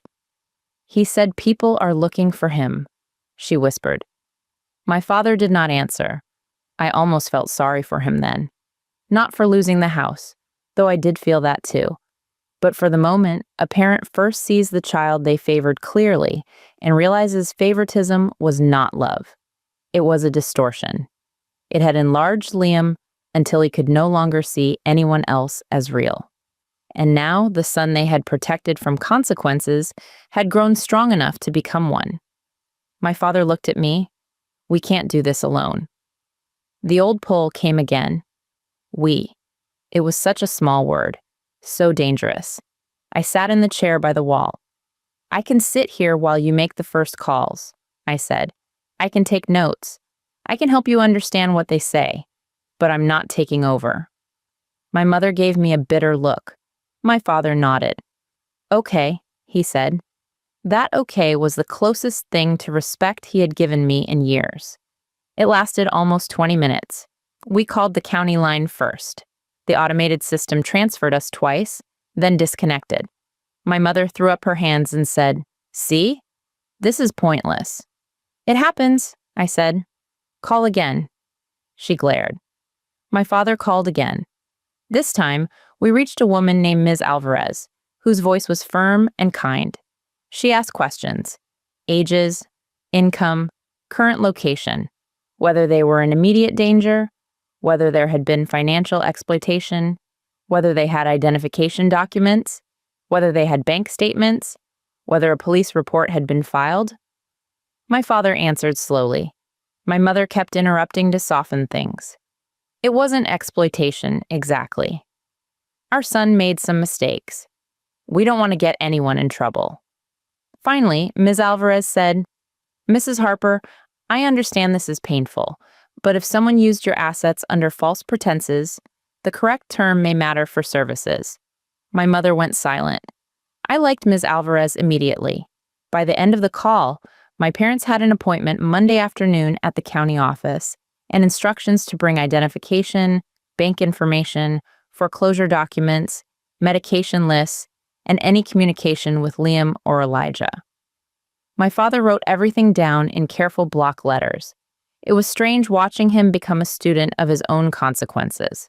After the call, my mother sat stiffly on the bed. "Well," she said, "I hope you're satisfied." There it was again.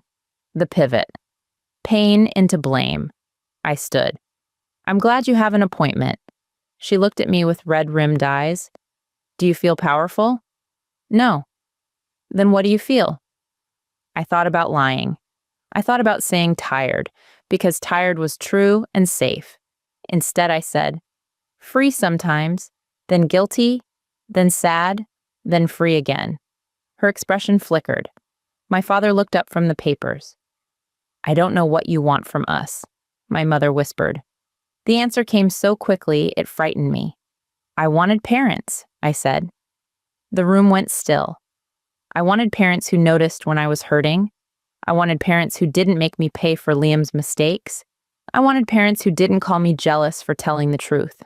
I wanted parents who protected me with even half the energy you spent protecting him from himself. My mother's lips parted. No words came. My father looked down. "I don't want anything from you now," I said. "That's the part you don't understand." I picked up my purse. "I'll drive you to the appointment tomorrow if you want. I can pick you up at 1.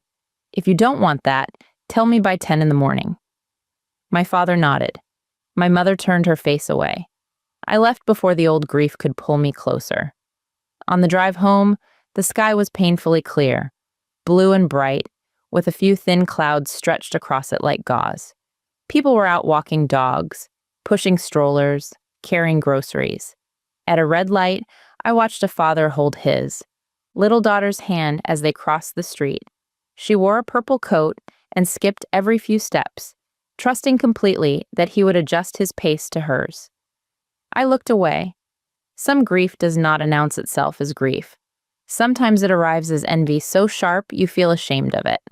I was not envious of the child's coat, or the sunny morning, or the father's hand. I was envious of the assumption that someone bigger would slow down for her.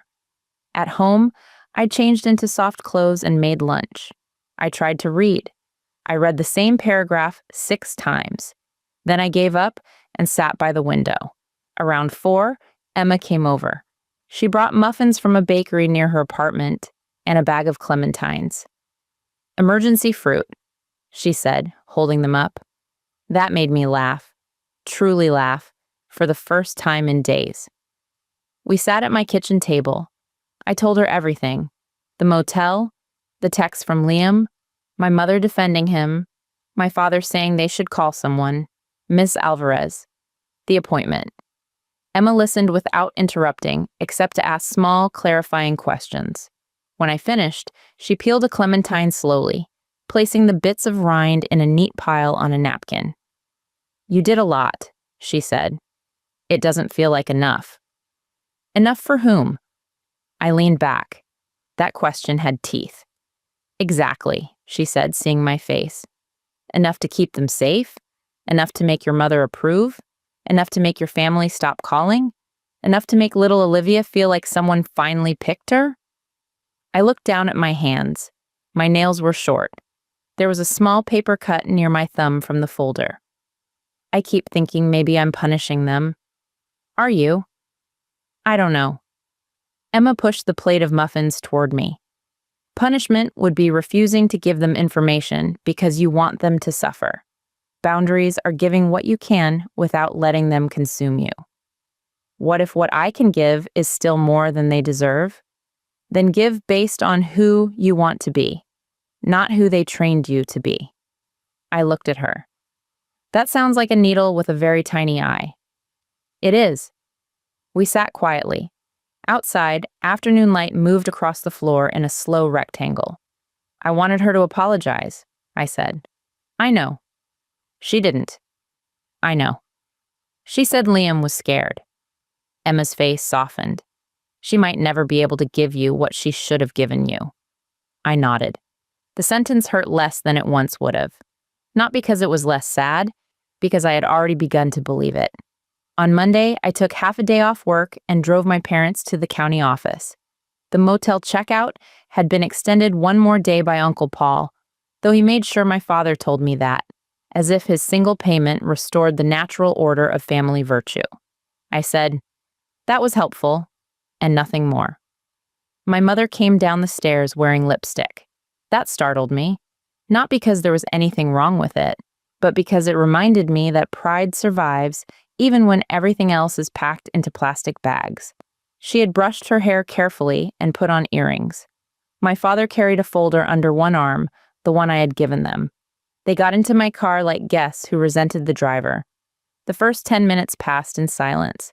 Then my mother said, "Your aunt is very hurt." I kept my eyes on the road. "Aunt Carol will recover." "She says you attacked her." I asked what help she could offer. "You know she can't take us in." I didn't know that until she said it. My mother turned toward the window. My father said quietly, "Charlotte, not now." I glanced at him in the rearview mirror. He was looking down at the folder. My mother folded her hands in her lap. Fine. The county office was a beige building with automatic doors and a lobby full of plastic chairs. A security guard nodded at us when we entered. The air smelled faintly of disinfectant and paper. We checked in at the front desk. My parents sat together beneath a poster about housing assistance. I sat across from them, not beside them. My mother noticed. Of course she did. The waiting room held all kinds of quiet emergencies. a young woman bouncing a baby on her knee, an older man with a cane staring at the floor, a couple whispering over a stack of forms. Everyone there had a story, but the room required people to hold their stories in public without spilling too much. My father looked around. I wondered if he was embarrassed. Then I wondered if that mattered. When Ms. Alvarez called their names, we followed her to a small office with a desk, 3 chairs, and a window overlooking the parking lot. She was younger than I expected, maybe mid-30s, with dark hair pulled back and a calm, direct manner. She shook my parents' hands, then mine. "And you are?" "Their daughter," I said. "I'm here to help take notes, but they are handling their decisions." Ms. Alvarez looked at me for half a second longer than necessary. Then she nodded. "Understood." That one word felt like a hand briefly touching my shoulder. The meeting lasted nearly 2 hours. It was not dramatic. That almost made it harder. There were forms, questions, income calculations, wait lists, referrals, discussions of emergency shelter options, motel vouchers, subsidized senior housing, legal aid, possible financial exploitation, documents needed, timelines that were too long, and options that were too few. My mother cried twice. Ms. Alvarez offered tissues, but did not let the tears redirect the process.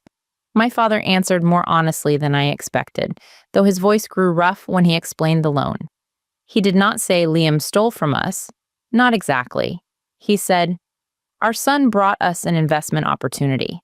We signed documents we didn't fully understand. The money is gone. He is not responding consistently." It was not everything, but it was more truth than he had ever allowed into a room before. Ms. Alvarez wrote notes. "Do you have copies of communication with your son?" My father looked at me. I handed over the screenshots. My mother made a small sound, but she did not stop me. When the appointment ended, we had a plan. Not a rescue, not a miracle, a plan. Temporary motel voucher application, legal aid appointment request, food assistance paperwork, a referral to a nonprofit that helps seniors facing housing instability, a recommendation to file a police report or at least consult with an attorney about possible fraud. My parents looked exhausted. So did I. In the parking lot, my mother stopped beside my car. "What happens now?" It was the first question she had asked that did not sound like an accusation. "Now, you follow the plan." She looked at the folder in her hands. "And where do we sleep if the motel voucher doesn't come through?" I had prepared for this. Preparation did not make it easy. "I can pay for 3 more nights at the motel, directly. After that, I can't keep paying." Her eyes lifted to mine. "That's all?" "Yes." My father said, "Thank you." My mother looked at him, startled. Then she looked away. "You're welcome," I said. I paid for the 3 nights at the motel office before dropping them off. My mother waited outside in the cold, with her arms wrapped around herself. My father stood beside her, holding the folder like it was something fragile. Before they got out of the car, he said, "Olivia." I looked at him in the mirror. "I know this isn't easy." It was not an apology, but it was an acknowledgement. I held it carefully, not letting it become more than it was. "No," I said. "It isn't." He nodded and opened the door. My mother got out without speaking. I watched them walk toward the stairs, slower than before. Halfway there, my mother reached for my father's arm. He let her take it. For a moment, they looked like any older couple in trouble. Not villains, not monsters.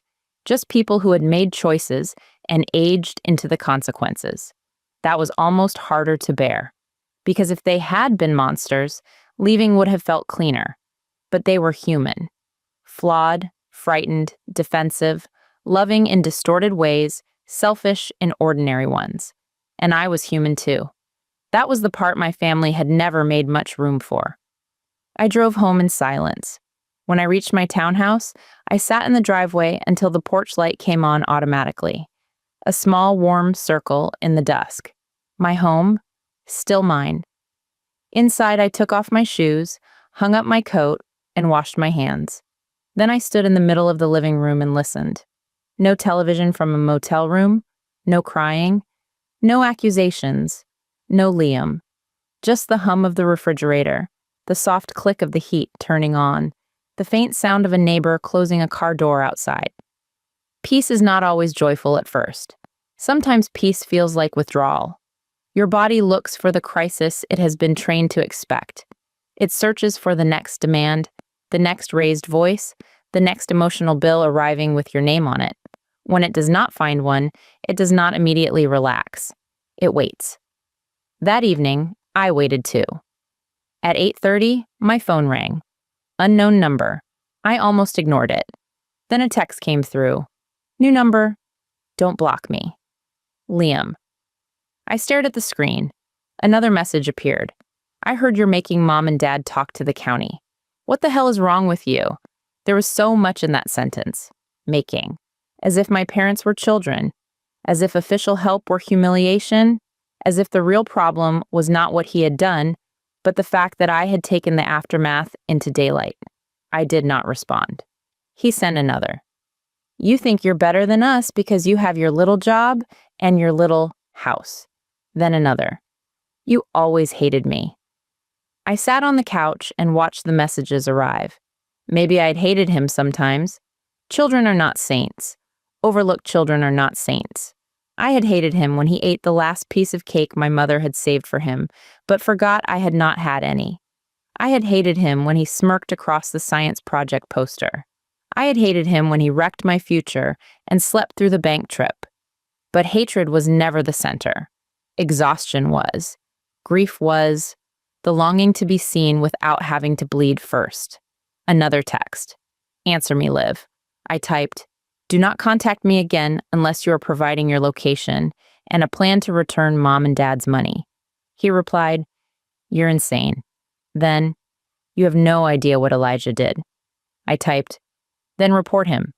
No response. I waited. Nothing. I blocked the new number. Then I added the screenshots to the email thread. Subject line, Liam messages. The next week unfolded slowly, painfully, almost bureaucratically. That is the part stories often skip, but real life rarely does. There was no single dramatic confrontation where everything resolved. No judge slamming a gavel, no police officer appearing at Liam's door, no tearful confession from my mother, no sudden inheritance from a forgotten relative.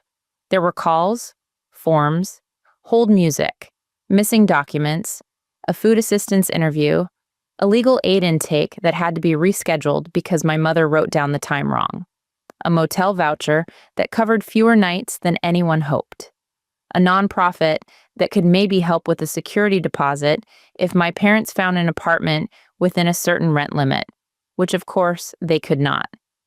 My father grew quieter. My mother grew sharper. Liam kept changing numbers. Elijah vanished entirely. And I practiced limits the way some people practice piano. Badly at first, with tension in my hands, with mistakes, with the same difficult measures repeated until muscle memory began, slowly, to change. I answered one call a day unless there was a real emergency. I paid no cash directly to my parents. I drove them to 2 appointments, then showed my father how to schedule rides through a senior transportation service. I bought them groceries once and had them delivered to the motel, then told my mother I would not be doing weekly grocery orders. I helped them complete housing applications, but I did not complete the applications for them while they watched. Each limit caused a reaction. My mother accused me of being cold, then of being controlling, then of enjoying their humiliation. My father rarely accused me directly, but disappointment hung around him like smoke. You've changed, he said once, as I sat beside him in the county office, helping him organize bank statements. Yes, I said. He looked at me. I kept sorting papers. After a while, he said, maybe that's good. I paused. Then I kept sorting. I did not know what to do with almost kindness from him. It was easier when he was unfair. Unfairness had a shape I understood. Regret was less familiar. About 2 weeks after the motel call, my mother asked me to come by alone. Your father is taking a nap, she said. I just want to talk. I knew better. Still, I went. That is something I want to be honest about. Boundaries did not turn me into stone. I still went sometimes when I suspected I should not. I still answered sometimes when the wiser part of me was tired. Healing did not make me invulnerable. It only made me slower to abandon myself. The motel room was tidier than before. My mother had folded clothes into neat stacks on the second bed. A few grocery bags sat near the dresser. The television was off. She had made coffee in the small motel machine. It tasted burnt, but I held the paper cup anyway. She sat across from me, her hands folded. For a moment, in the weak afternoon light, she looked like the mother I had wanted as a child. Not because she was different exactly, but because she was quiet. I had often mistaken quiet for tenderness. Your father thinks we should file a police report, she said. That may be wise. She looked down. I don't know if I can do that. I waited. He's my son. I know. You don't have children. You can't understand. The words were not new, but they still found their mark. I set the coffee on the table. No, I said. I don't have children, but I understand harm. Her mouth tightened. That is not the same. No, it isn't. She looked toward the window. A truck passed on the road outside, rattling the glass slightly. When Liam was born, she said, he was so small, smaller than you were. He had colic. He cried for months. Your father was working nights then, and I was so tired I thought I would lose my mind. You were only 2, but you were so quiet. Such a good girl. You would sit with your little books and watch me walk him around the room. I did not move. My mother's voice softened with memory.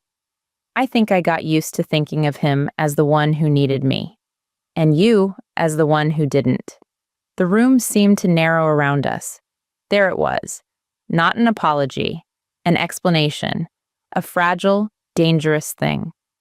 I looked at her hands. They were older than I remembered. Veins raised, knuckles slightly swollen, a small burn mark near her thumb. I did need you, I said. She closed her eyes. I know. The words entered me so quietly I almost did not feel them. Then I did. I know. For years, I had imagined those words. I had imagined them in my mother's voice, warm with regret, full of understanding, followed by more. I'm sorry. I should have protected you. I should have seen you. I was wrong. But she stopped at, I know.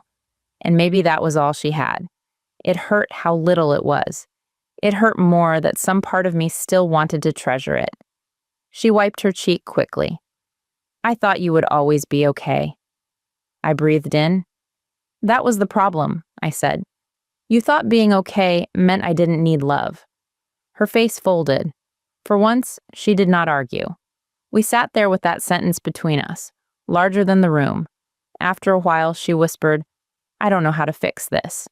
I almost told her she could start by apologizing, but I did not want to script her remorse for her. I had spent enough of my life doing other people's emotional work, so I said, maybe you can't fix it. Maybe you can only stop making it worse. She nodded slowly, though I did not know if she understood. Then she said, I still love him. I know. I know you hate that. I don't hate that you love him, I said. I hate that loving him meant hurting me. She looked at me then. Really looked. Only for a second. But it happened. I saw something move across her face that was not defensiveness, not blame, something closer to grief. Then the door opened. My father stepped in with a paper bag from the gas station. The moment broke. Maybe that was mercy. Maybe it was cowardice. I will never know what my mother would have said next. My father looked from her to me. Everything all right? My mother wiped her face and stood. Yes, we were just talking. I picked up my purse. I should go. So soon? He asked. Yes. My mother did not ask me to stay. At the door, she said, Thank you for coming. I looked back. You're welcome. It was the closest we came to peace for a long time. Then Liam called my father. Not texted. called. It happened 3 days later while I was at work. My mother left a voicemail so frantic that I stepped outside to listen. Olivia, your brother called. Your father talked to him. I don't know what was said, but your father is very upset. Please call me. I called her back from the stairwell. What happened? I don't know. Mateo won't tell me everything. Where is Dad? In the room. Put him on. He doesn't want to talk. Mom? She lowered her voice. Liam asked for money. I leaned against the wall. Of course he did. How much? I don't know. Did Dad give him any? No, we don't have any. There was something almost darkly comic about that. Liam had returned to the well only after draining it dry. What did Liam say? He said Elijah left him with debts. He said people are threatening him. He said if we file a report, it could get worse. Worse for whom? Olivia. Worse for whom? She began to cry. I closed my eyes. I'll come after work, I said. But Mom, listen to me. Do not send him money. Do not give him account information. Do not tell him where you are if you think people are looking for him. He already knows. My stomach dropped. What? He knows the motel. How? I told him. I pressed my fingers to my forehead. Why would you do that? He's my son. I laughed, but there was no humor in it. That sentence again. The one that opened every locked door. I'll be there at 6, I said. When I arrived, my father was sitting outside the motel room on the metal chair from inside, even though the air was cold. He had a jacket zipped to his throat and his hands clasped between his knees. He looked up when he saw me. For a moment, he seemed embarrassed. Then he looked away. My mother opened the door before I knocked. He's been like this all afternoon, she whispered. I stepped past her and went back outside. The walkway smelled like cold metal and cigarette smoke. I sat on the top step a few feet from my father. Not too close. We watched the parking lot in silence. Finally, he said, Liam says Elijah has the money. Do you believe him? He did not answer. A car pulled into the lot, headlights sweeping across the building. My father's face lit briefly, then dimmed. He sounded scared, he said. I'm sure he is. He asked me not to file anything. Of course he did. My father's mouth tightened. I waited for him to scold me. He did not. Instead, he said, I wanted him to be better than me. That surprised me. I turned slightly. My father kept looking at the parking lot. My father was hard, he said. Hard on all of us, especially boys. You made a mistake, you paid for it. No talking, no softness. I thought if I gave Liam room, he'd become confident, not afraid like I was. His hands tightened. I didn't give him room. I gave him escape routes. The sentence settled over us. For the first time, my father had named his part without making me do it for him. I did not rush in to comfort him. That felt important. After a while, he said, I was hard on you instead. I swallowed. The parking lot blurred. Yes, I said. He nodded once. I told myself you could take it. I looked down at my hands. And could I? His face changed.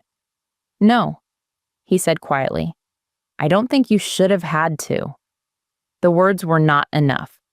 Nothing would have been enough, but they were something. And something, after a lifetime of nothing, can feel like both a gift and an insult. I nodded. My father wiped his eyes with the heel of his hand, quickly, angrily. I don't know how to be old and stupid, he said. You're not stupid. He gave a bitter laugh. No? You trusted the wrong person. My son. Yes. He looked at me then. So did you, Dad. He flinched, but he did not deny it. Inside the room, my mother moved behind the curtain. I could see her shadow pass across the window. My father sighed. I'm going to file the report. My breath caught. Are you sure? No. That sounded honest, but I'm going to do it. I sat with him until the cold crept through my sweater. Then I stood. I can drive you tomorrow. He nodded. Thank you. I turned to go inside. Olivia? I looked back. His voice was rough. I'm sorry about the money. Your money. Back then. For a second, I did not know what he meant. Then I did.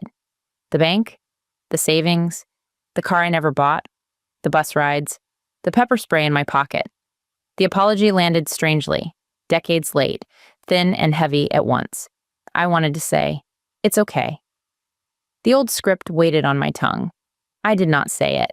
Instead, I said, thank you for saying that. He closed his eyes. Maybe he had wanted absolution. Maybe he had not.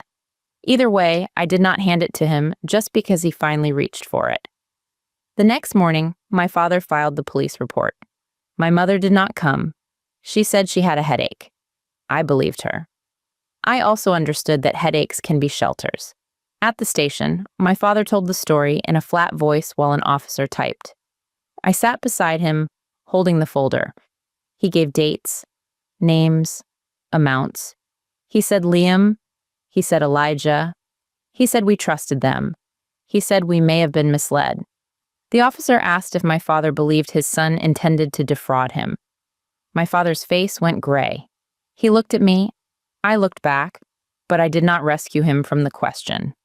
Finally, he said, I don't know what he intended. I know what he did. I felt that sentence in my bones. Maybe intention mattered to courts. Maybe it mattered to mothers. Maybe it mattered to whatever part of Liam still wanted to think of himself as a good man trapped in bad circumstances. But damage has its own language, and what Liam did had spoken loudly enough. After the report, I drove my father back to the motel. Neither of us spoke for most of the ride. Near the motel, he said, Your mother will be angry. Yes. She'll say I betrayed him. Maybe. He looked out the window. I think we betrayed you first. The road ahead blurred. I kept driving. I could not answer. Not safely. Not while holding the wheel. When we reached the motel, my mother was waiting outside the room. Her face told me everything. She knew. Maybe he had called her from the station. Maybe she simply saw it in his posture. Couples who spend decades together learn the shapes of each other's guilt. You did it, she said. My father got out of the car slowly. Yes. She turned to me. You must be so proud. I stayed in the driver's seat, window lowered. No, I said. You got what you wanted. What did I want? To turn him against his own son. My father said, Charlotte. She ignored him. Her eyes were bright with fury and fear. You couldn't stand that we loved him. I looked at her. There were so many answers. Too many. I could have said, you loved him at me. I could have said, you loved him with my money, my time, my silence. I could have said, you are still choosing the fantasy of him over the daughter sitting in front of you. Instead, I said, I couldn't stand that loving him required everyone else to disappear. She stepped back as if the words had pushed her. My father looked tired enough to fall. I put the car in park and got out. Mom, I said, keeping my voice calm. Dad filed a report because money is gone, the house is gone, and Liam is still asking for help instead of coming back to fix what he did. He can't come back. Then he can call the police. He can call a lawyer. He can call you and give you a real address. He can do anything except keep asking the people he hurt to protect him from the consequences. My mother's mouth trembled. He was my baby. I was your baby too. The sentence came out before I could stop it. For a moment, everything went quiet. My mother stared at me. My father lowered his head. I had never said it that way before. Not I am your daughter. Not what about me. I was your baby too. The words seemed almost childish in the cold air outside that cheap motel. But maybe that was why they were true. Beneath all the adult language of boundaries and resources and financial exploitation, there was still a small child in me holding out empty hands, asking why she had been born into a family that only had tenderness in one direction. My mother's face changed.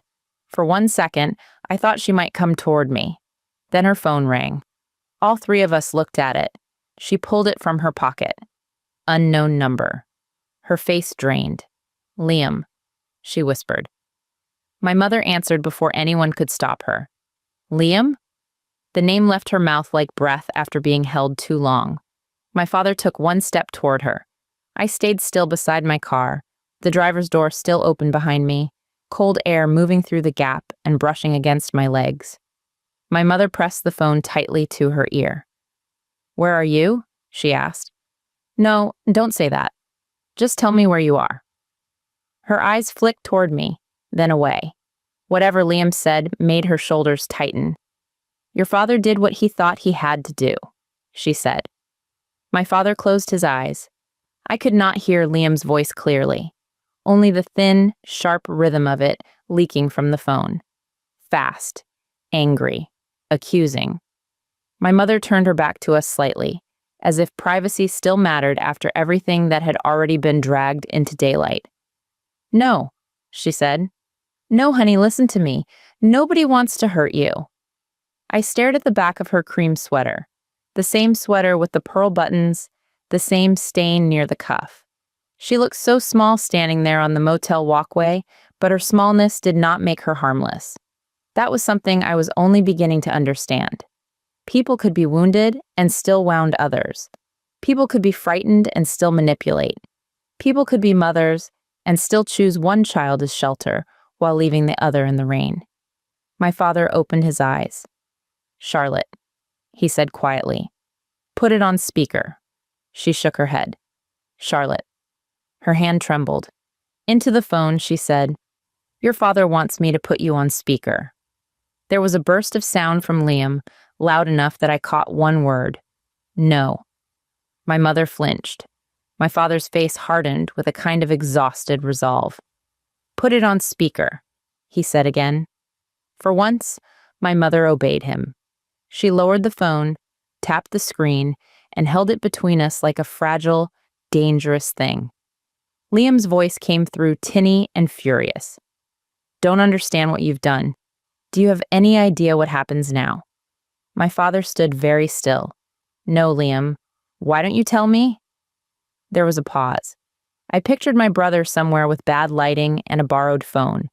I pictured him pacing, one hand in his hair, eyes bright, not with remorse, but with the panic of someone who had run out of other people's exits. "You filed a police report against your own son," Liam said. "I filed a report about missing money and fraudulent documents." "Fraudulent?" Liam laughed, but the sound cracked at the edge. "That's what Olivia is calling it now?" My mother looked at me. Of course. Even through a speakerphone, he knew where to aim. I folded my arms, more against the cold than anything else. My father said, "Olivia didn't sign our names?" "No, but she's been waiting for this. You know that, right? She's wanted me to fail since we were kids." My mother inhaled sharply. There it was again. The story Liam loved most. Not that he had taken.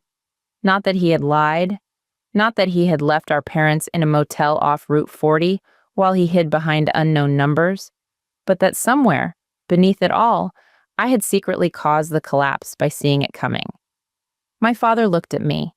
For one old, aching second, I expected him to believe Liam. That expectation rose in me automatically, like a bruise remembering pressure. My body prepared itself for the familiar turn. My father's disappointment, my mother's tears, Liam's, injury becoming the center of the room. But my father looked back at the phone. "Where are you?" he asked. "You don't need to know that." "Yes, I do." "No, you don't. Not if you already went to the police." My mother stepped forward. "Liam, please. Your father is scared. We're both scared. Just tell us you're safe." "I'm not safe," Liam snapped. My mother's face crumpled. My father said, "Because of Elijah?" Silence. "Liam, you think I'm lying? I think you're avoiding the question." Liam made a sound under his breath. Then he said, "Elijah had investors I didn't know about." I watched my father carefully. He did not move. What investors? Private people. What does that mean? It means private people, Dad. People who don't go through banks. My mother whispered, "Oh God." I felt cold move through me that had nothing to do with the weather. This could have been another story, another fog machine, another attempt to turn Liam into a victim of forces too shadowy to name. But even lies reveal something. If Liam was inventing dangerous lenders, he was using fear to control our parents. If he was telling the truth, then he had brought something far worse than debt to their door. Either way, he was not safe to trust. My father asked, "How much?" "Does it matter?" "Yes." Liam went quiet. My mother held the phone with both hands now. "How much, honey?" she asked. He named a number. My mother made a sound I had never heard from her before, a small animal sound. My father reached for the railing. I looked at the cracked pavement below the stairs and focused on one dark oil stain near the front tire of my car.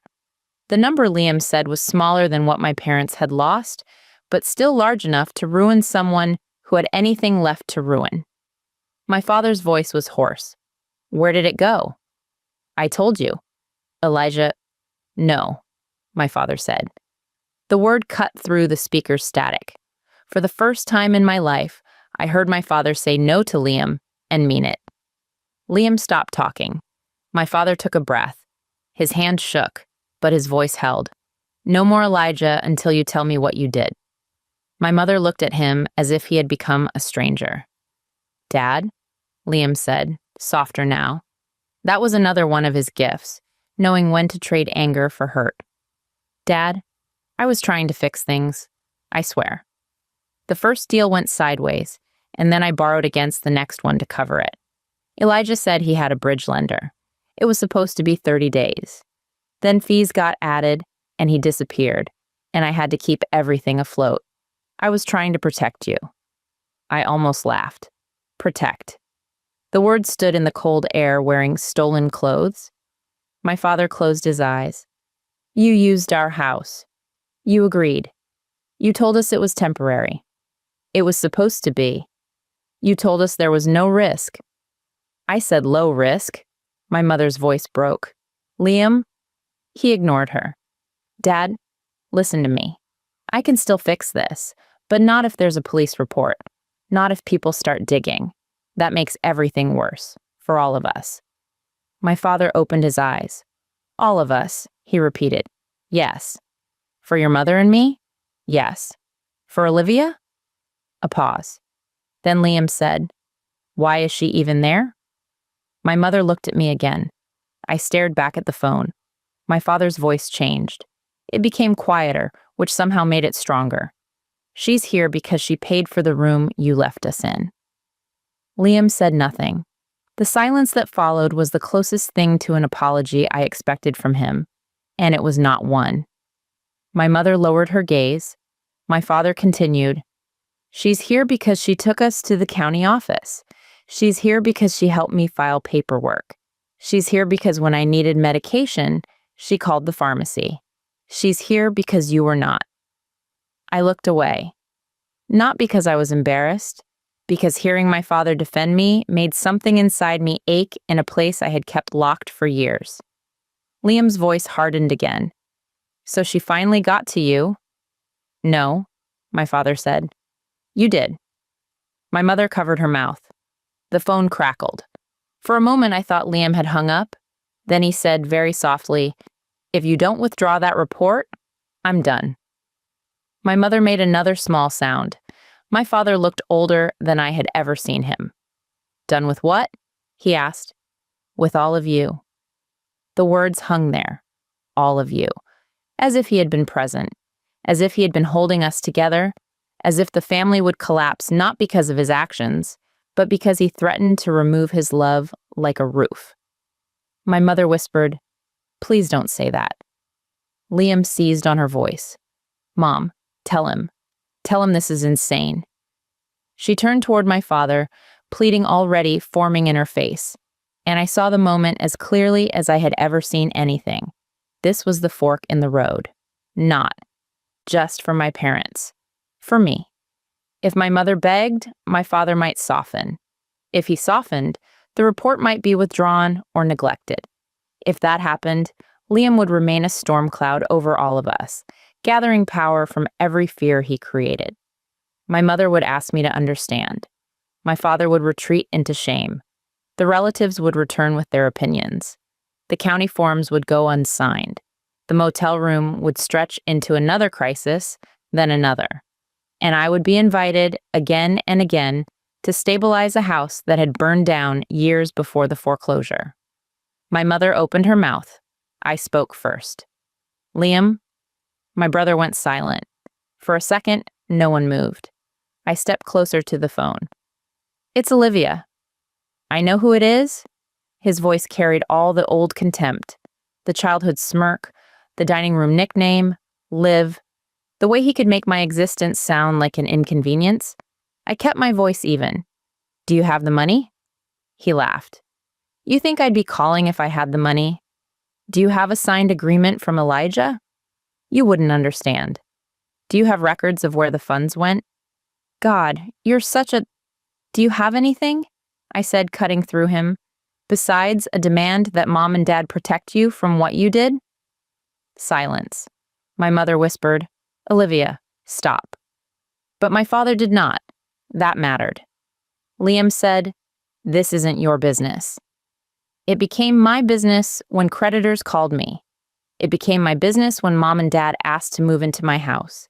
It became my business when you texted me from fake numbers and accused me of betrayal while hiding from yours. You always wanted to be the victim. No, I said. I wanted to be the daughter. You made that position permanently unavailable. My mother began crying again, but quietly. Liam's breathing came through the speaker. For once, I did not fill the silence. Finally, he said, You think you're so righteous? No. I think I'm tired? That's your whole thing, isn't it? Poor Olivia. Had to be responsible. Had to get straight A's. Had to be better than everyone. I almost smiled because even then, even cornered by his own destruction, Liam could not understand that responsibility had never made me feel superior. It had made me feel alone. I don't need you to understand, I said. Good, because I don't. I know. That seemed to irritate him more than arguing would have. My father reached for the phone. My mother let him take it. Liam, he said. I'm not withdrawing the report. My mother gasped. Mateo. He kept his eyes on the phone. If you're in danger, go to the police. If Elijah took money, tell them. If you have documents, bring them. But I'm not lying for you anymore. Dad? No. The word was quieter this time. Still no. I love you, my father said, and his voice broke on it. But I'm not lying for you anymore. For a moment, Liam said nothing. Then he hung up. The call ended with a small digital sound. My mother stared at the blank screen. My father handed the phone back to her. The wind moved along the motel walkway, lifting a corner of an old flyer taped near the ice machine. My mother looked at my father with open devastation. You chose her, she whispered. The words struck all three of us differently. My father flinched. I went still. And my mother, perhaps hearing herself, seemed suddenly uncertain. My father looked at her for a long time. No, he said. I should have chosen both of them years ago. My mother turned away as if the sentence hurt too much to face. I wanted to feel vindicated. Some clean, bright satisfaction. I did not. I felt grief expanding in my chest until breathing required effort. Because that was the terrible thing about finally hearing a version of what you needed. It did not erase the years you needed it. It did not give you back your savings, your sleep, your childhood evenings, your ease in your own family. It did not turn your father into the father he should have been. It simply arrived late and asked what could still be done with it. My mother walked into the motel room and closed the door. Not slammed, closed. My father remained outside with me. For several minutes, neither of us spoke. Then he said, She'll blame you for this. I know. I won't. I looked at him. He seemed to have aged another year in the last 5 minutes. I appreciate that, I said. He nodded. Then, after a pause, I don't know if appreciation helps. It helps more than blame. That almost made him smile. Almost. I drove home soon after. My mother did not say goodbye. I told myself that was fine. It was not fine, but it was survivable, and I had begun to understand that survivable was sometimes all a day could offer. For the next several days, Liam went quiet. No calls, no texts, no unknown numbers. The silence did not feel peaceful. It felt like a held breath. My parents moved from the Roseway Motel to another temporary motel through a county voucher. This one was slightly cleaner, farther from the main road, with a small kitchenette and fewer sirens at night. My mother described it as if she had been personally insulted by the cabinets. "They're laminate," she said over the phone. "Most motel cabinets are. And there's no oven. There's a stovetop. It has 2 burners. Then you can cook 2 things." She sighed. I let the silence sit. After a moment, she said, "You used to be more sympathetic." There were many possible answers. I chose the simplest. I used to be less tired. She did not like that, but she did not argue. My father continued with legal aid. The process was slow and uncertain. The police report did not produce immediate results, which frustrated him and seemed to both frighten and comfort my mother. If nothing happened, she could tell herself it meant Liam was not truly guilty. If nothing happened, she could also pretend no final judgment had been made. A nonprofit helped them apply for senior housing. Waitlists were long. Everything was long. Every solution came wrapped in delay. For the first time, my parents had to wait inside a system that did not rearrange itself around Liam's urgency. They did not handle waiting well. My mother called me from the lobby of the county office one afternoon, angry because they had asked for a document she did not have. "They expect us to keep track of every little thing," she said. "Yes," I replied. "How is anyone supposed to do this?" "One paper at a time." "That's easy for you to say." "It is not easy for me to say," I said. "It is familiar." She went quiet. I wondered if she heard the rest of the sentence I did not say. "Because I have been keeping track of little things my whole life, while you called it my personality." A week passed. Then another. I drove them less. I coached them over the phone more. My father learned to call agencies himself. My mother resisted, then complied when she realized I was not going to turn every confusing form into my private assignment. Sometimes I felt cruel. Sometimes I felt proud. Most days, I felt both. Emma told me that was normal. "Normal is a rude word," I told her one evening. She laughed. "Fine. Human. Human." I tried to let myself have that. Then Aunt Carol called again from another number. I knew it was her as soon as she said my name, tight and formal. "Olivia." "Aunt Carol. I wanted to let you know your mother called me crying. That happens. She says you forced your father to go to the police.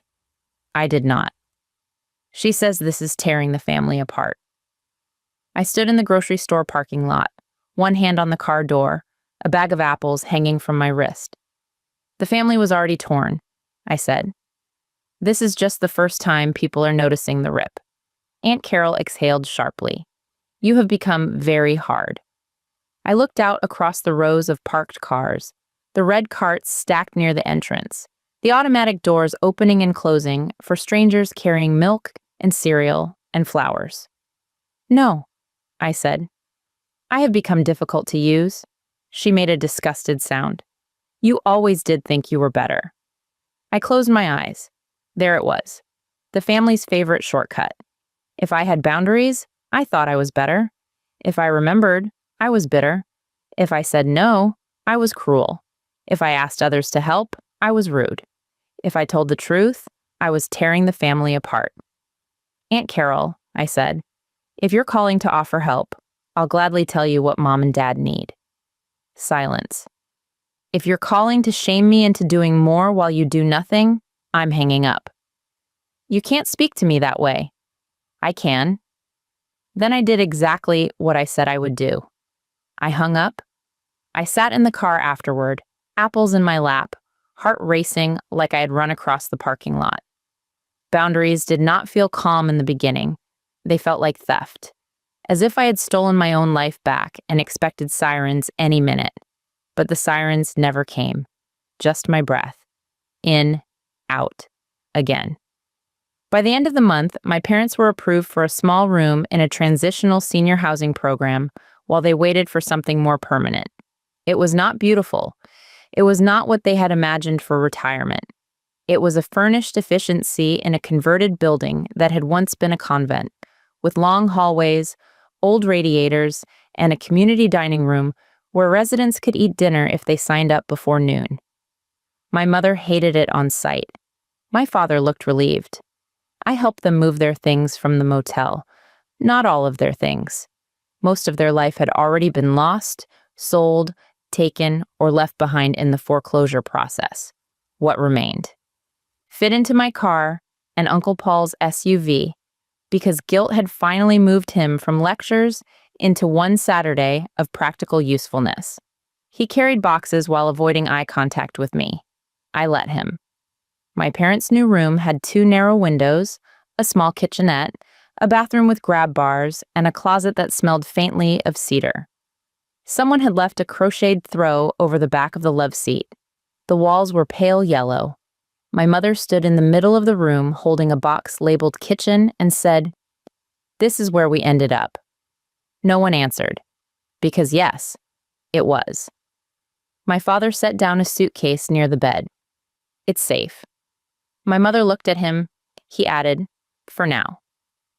I watched him choose gratitude not because the room was enough, but because reality had stopped negotiating. That afternoon, we unpacked. My mother arranged mugs in the cabinet, then rearranged them. My father folded shirts into drawers. Uncle Paul installed a small television on the dresser and acted as if that made him a hero. I put shelf liner in the kitchen cabinets because my mother had always hated cabinets without shelf liner, and because kindness, I was learning, did not have to mean surrender. It could be small, specific, freely chosen. When we finished, my mother sat on the love seat and looked around. "It doesn't feel like home," she said. My father sat beside her. "No." I stood near the door with my coat over my arm. "I'm going to head out." My mother looked up. "So soon?" "I have errands." It was not exactly true. I had no errands. I had a nervous system that had reached capacity. My father stood. "Thank you for helping today." Uncle Paul muttered, "Yes, thank you," as if the words were heavy and unpleasant in his mouth. I nodded. My mother said nothing. In the hallway, as I was buttoning my coat, my father came out behind me. "Olivia." I turned.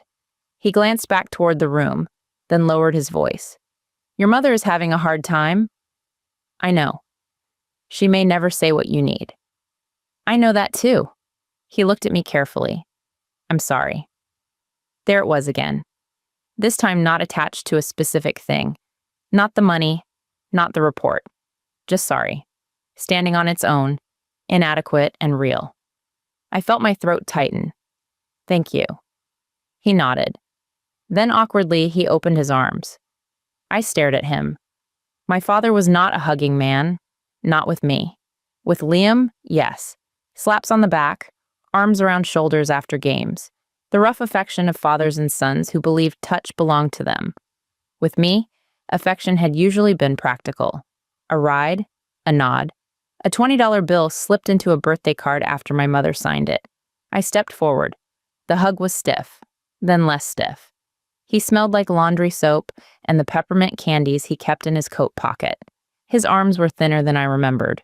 For a moment, I let myself be held by the father I had, not the father I had invented in order to survive him. When I stepped back, his eyes were wet. Mine were too. "Drive safe," he said. This time, I looked at him when he said it. "I will." In the parking lot, I sat in my car and cried again. Different tears this time. Not clean, not simple. There were tears for what was changing, and tears for what never would. Tears for my father's apology, and tears for how late it came.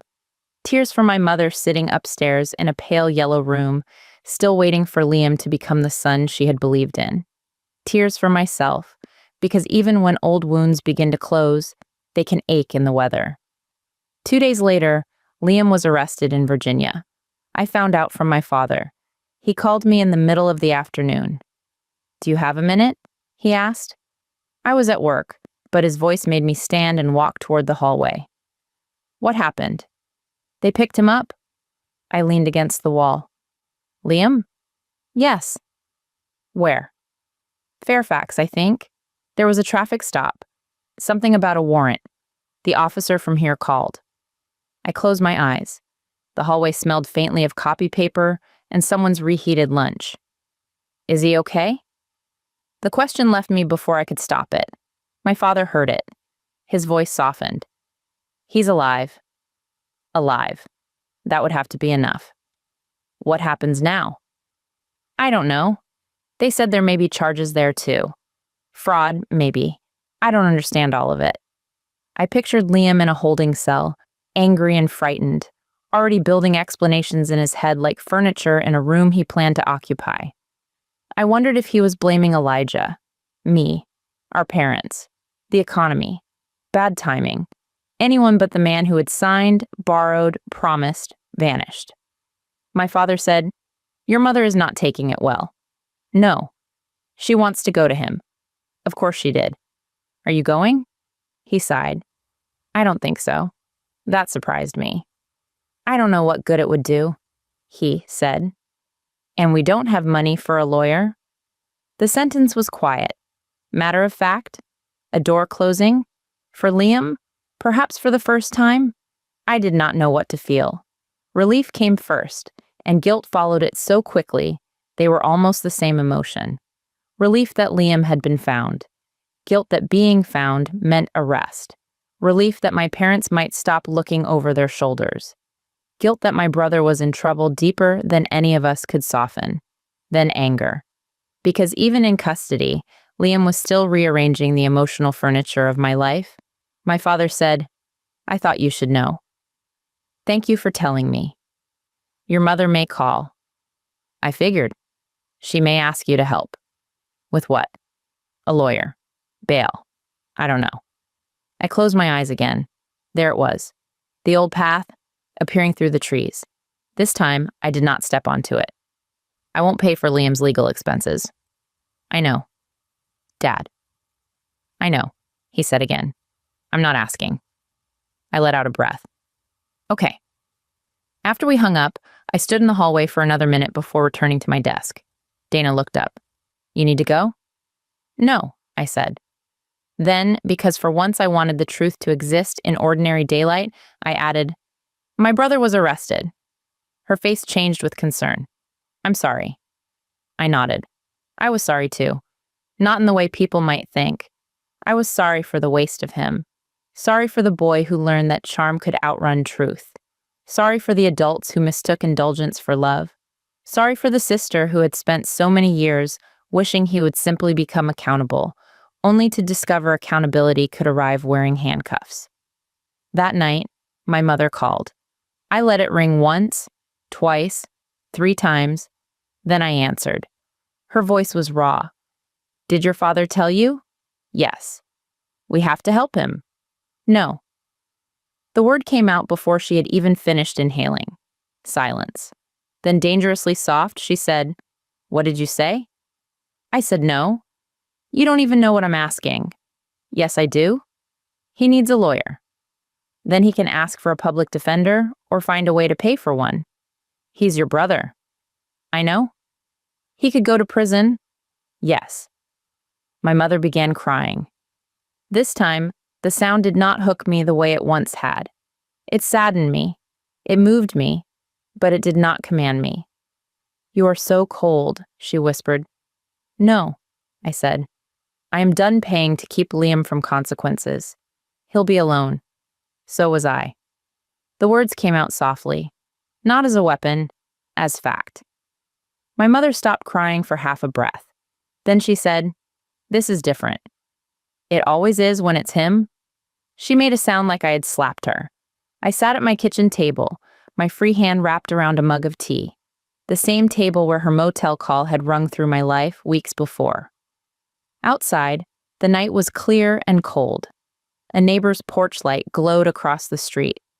"I'm not going to argue," I said. "I love you. I hope Liam gets fair legal representation. I hope he tells the truth. I hope he is safe. I am not paying for him.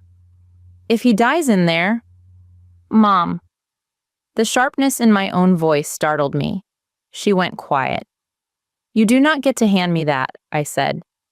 Her breathing trembled. "You do not get to make me responsible for whether Liam survives his own choices. I have carried things that were never mine since I was a child. I am not carrying this." For a long moment, there was only static and breath. Then my mother whispered, "I don't know who you are anymore." I looked around my kitchen, the clipped bills, the clean counter, the small plant in the window, the life I had built in the space left after I stopped chasing them. "I think I'm just now finding out," I said. She hung up. I sat with the phone in my hand for a long time. Then I set it down. I expected to collapse. I did not. Instead, I stood up, washed my mug, wiped the counter, and turned off the kitchen light. Sometimes strength does not feel like fire. Sometimes it feels like finishing the dishes. The weeks after Liam's arrest moved strangely. News came in pieces. Charges in one county, possible charges in another. Elijah located, then not located, then rumored to be cooperating through an attorney. My father repeated only what he could confirm. He had become careful with facts, almost reverent toward them. My mother stopped calling me every day. At first, that felt like punishment. Then slowly, it began to feel like space. I visited my parents every other Sunday at the senior residence. I brought groceries sometimes, but not always. I helped with forms when they asked in advance. My father began attending a financial counseling class offered downstairs on Wednesdays. My mother refused at first, then went once, then complained about it for 3 days, then went again. She did not apologize, not in the way I had wanted. But small things shifted. She stopped defending Liam in every conversation. Sometimes she still cried for him, but she no longer demanded I cry in the same direction. Once, when a resident asked how many children she had, my mother said, 2, then looked at me before looking away. It was not enough to rebuild a childhood, but it was something. My father changed more visibly. He called me on a Saturday morning to ask how to set up automatic payments for their small storage unit, then stopped himself halfway through the question and said, "Actually, I think I can figure it out. Call me if you get stuck," I said. He did not call back. 3 hours later, he texted, "Done. Thank you." I cried over that text more than I cried over some funerals. Not because of automatic payments, because he had tried. Because he had not made helplessness my inheritance. Spring came slowly that year. The trees outside my townhouse grew pale buds, then leaves. Rain softened, mornings brightened. The world did what it always does, continuing without asking permission from anyone's grief. One evening in April, I found the old mug in the back of my cabinet. "World's best daughter," the clearance Christmas gift. The words were faded from years of dishwasher cycles, the handle chipped near the top. I held it in both hands and remembered opening it while Liam unwrapped a new gaming console beside the tree. My mother had said, "I saw that and thought of you." At the time, I had smiled so hard my cheeks hurt, determined to feel chosen by ceramic. For years, I kept the mug because throwing it away felt cruel, then because keeping it felt like proof. Now, I stood over the trash can and realized I did not need either. I did not throw it away. I washed it by hand, dried it, and placed it on the windowsill with a small cutting from my pothos plant inside. Not a mug anymore, not a wound, just a container for something living. A week later, I visited my parents and found my mother sitting alone in the residence courtyard. It was one of the first warm days of the season. The courtyard was small but pleasant, with metal tables, raised flower beds, and a bird bath in the center. My mother sat on a bench beneath a young dogwood tree, her face tilted toward the sun. For a moment, I considered leaving her there. Then she opened her eyes. "Olivia?" "Hi, Mom." I sat beside her, leaving a little space between us. She looked thinner, but healthier than she had in the motel. Her hair was clean, pinned neatly. She wore lipstick again, a soft rose color. "Your father is at his class?" she said. "The financial one?" She nodded. "He likes it." "He told me." A faint smile touched her mouth. "He pretends not to, but he does." We sat quietly. A bird landed on the edge of the bird bath, then flew off before drinking. My mother folded her hands in her lap. "I spoke to Liam's attorney yesterday." I felt my body brace. She noticed. "I'm not asking you for anything." I looked at her. She kept her eyes on the flower beds. "He may take a plea. I don't understand all the legal parts. Your father does more than I do." I nodded. My mother swallowed. "He asked about you." I did not answer. "He said you ruined his life?" There it was. A familiar knife, but this time my mother did not hand it to me by the blade. She looked at me. "I told him he did that himself." The courtyard seemed to go very still. I turned toward her. My mother's eyes were wet, but her face did not collapse. "I don't know if I said it for the right reasons," she continued. "Maybe I was angry. Maybe I was tired. Maybe I finally heard myself making excuses and couldn't stand the sound of it anymore." She looked down at her hands. "But I said it." I nodded slowly. "Thank you." She breathed in shakily. I should have said things like that sooner. "Yes," I said. She closed her eyes. The honesty of my answer hurt her. I saw that. I did not take it back. After a while, she said, "I was unfair to you." My heart began beating hard. There were no violins, no swelling music, no perfect speech. Just my mother on a bench beneath a young tree, saying a sentence that arrived decades late and still found the child in me waiting. "Yes," I said again. A tear slipped down her cheek. "I don't know how to be your mother now." That was the first time she had ever asked a question without disguising it as accusation. I looked at the raised flower beds. Someone had planted pansies in purple and yellow rows. "I don't know either," I said. She nodded. "But maybe," I added, "we can start with not pretending." My mother wiped her cheek. "I can try." The old Olivia would have made that into a promise. The new Olivia let it remain what it was.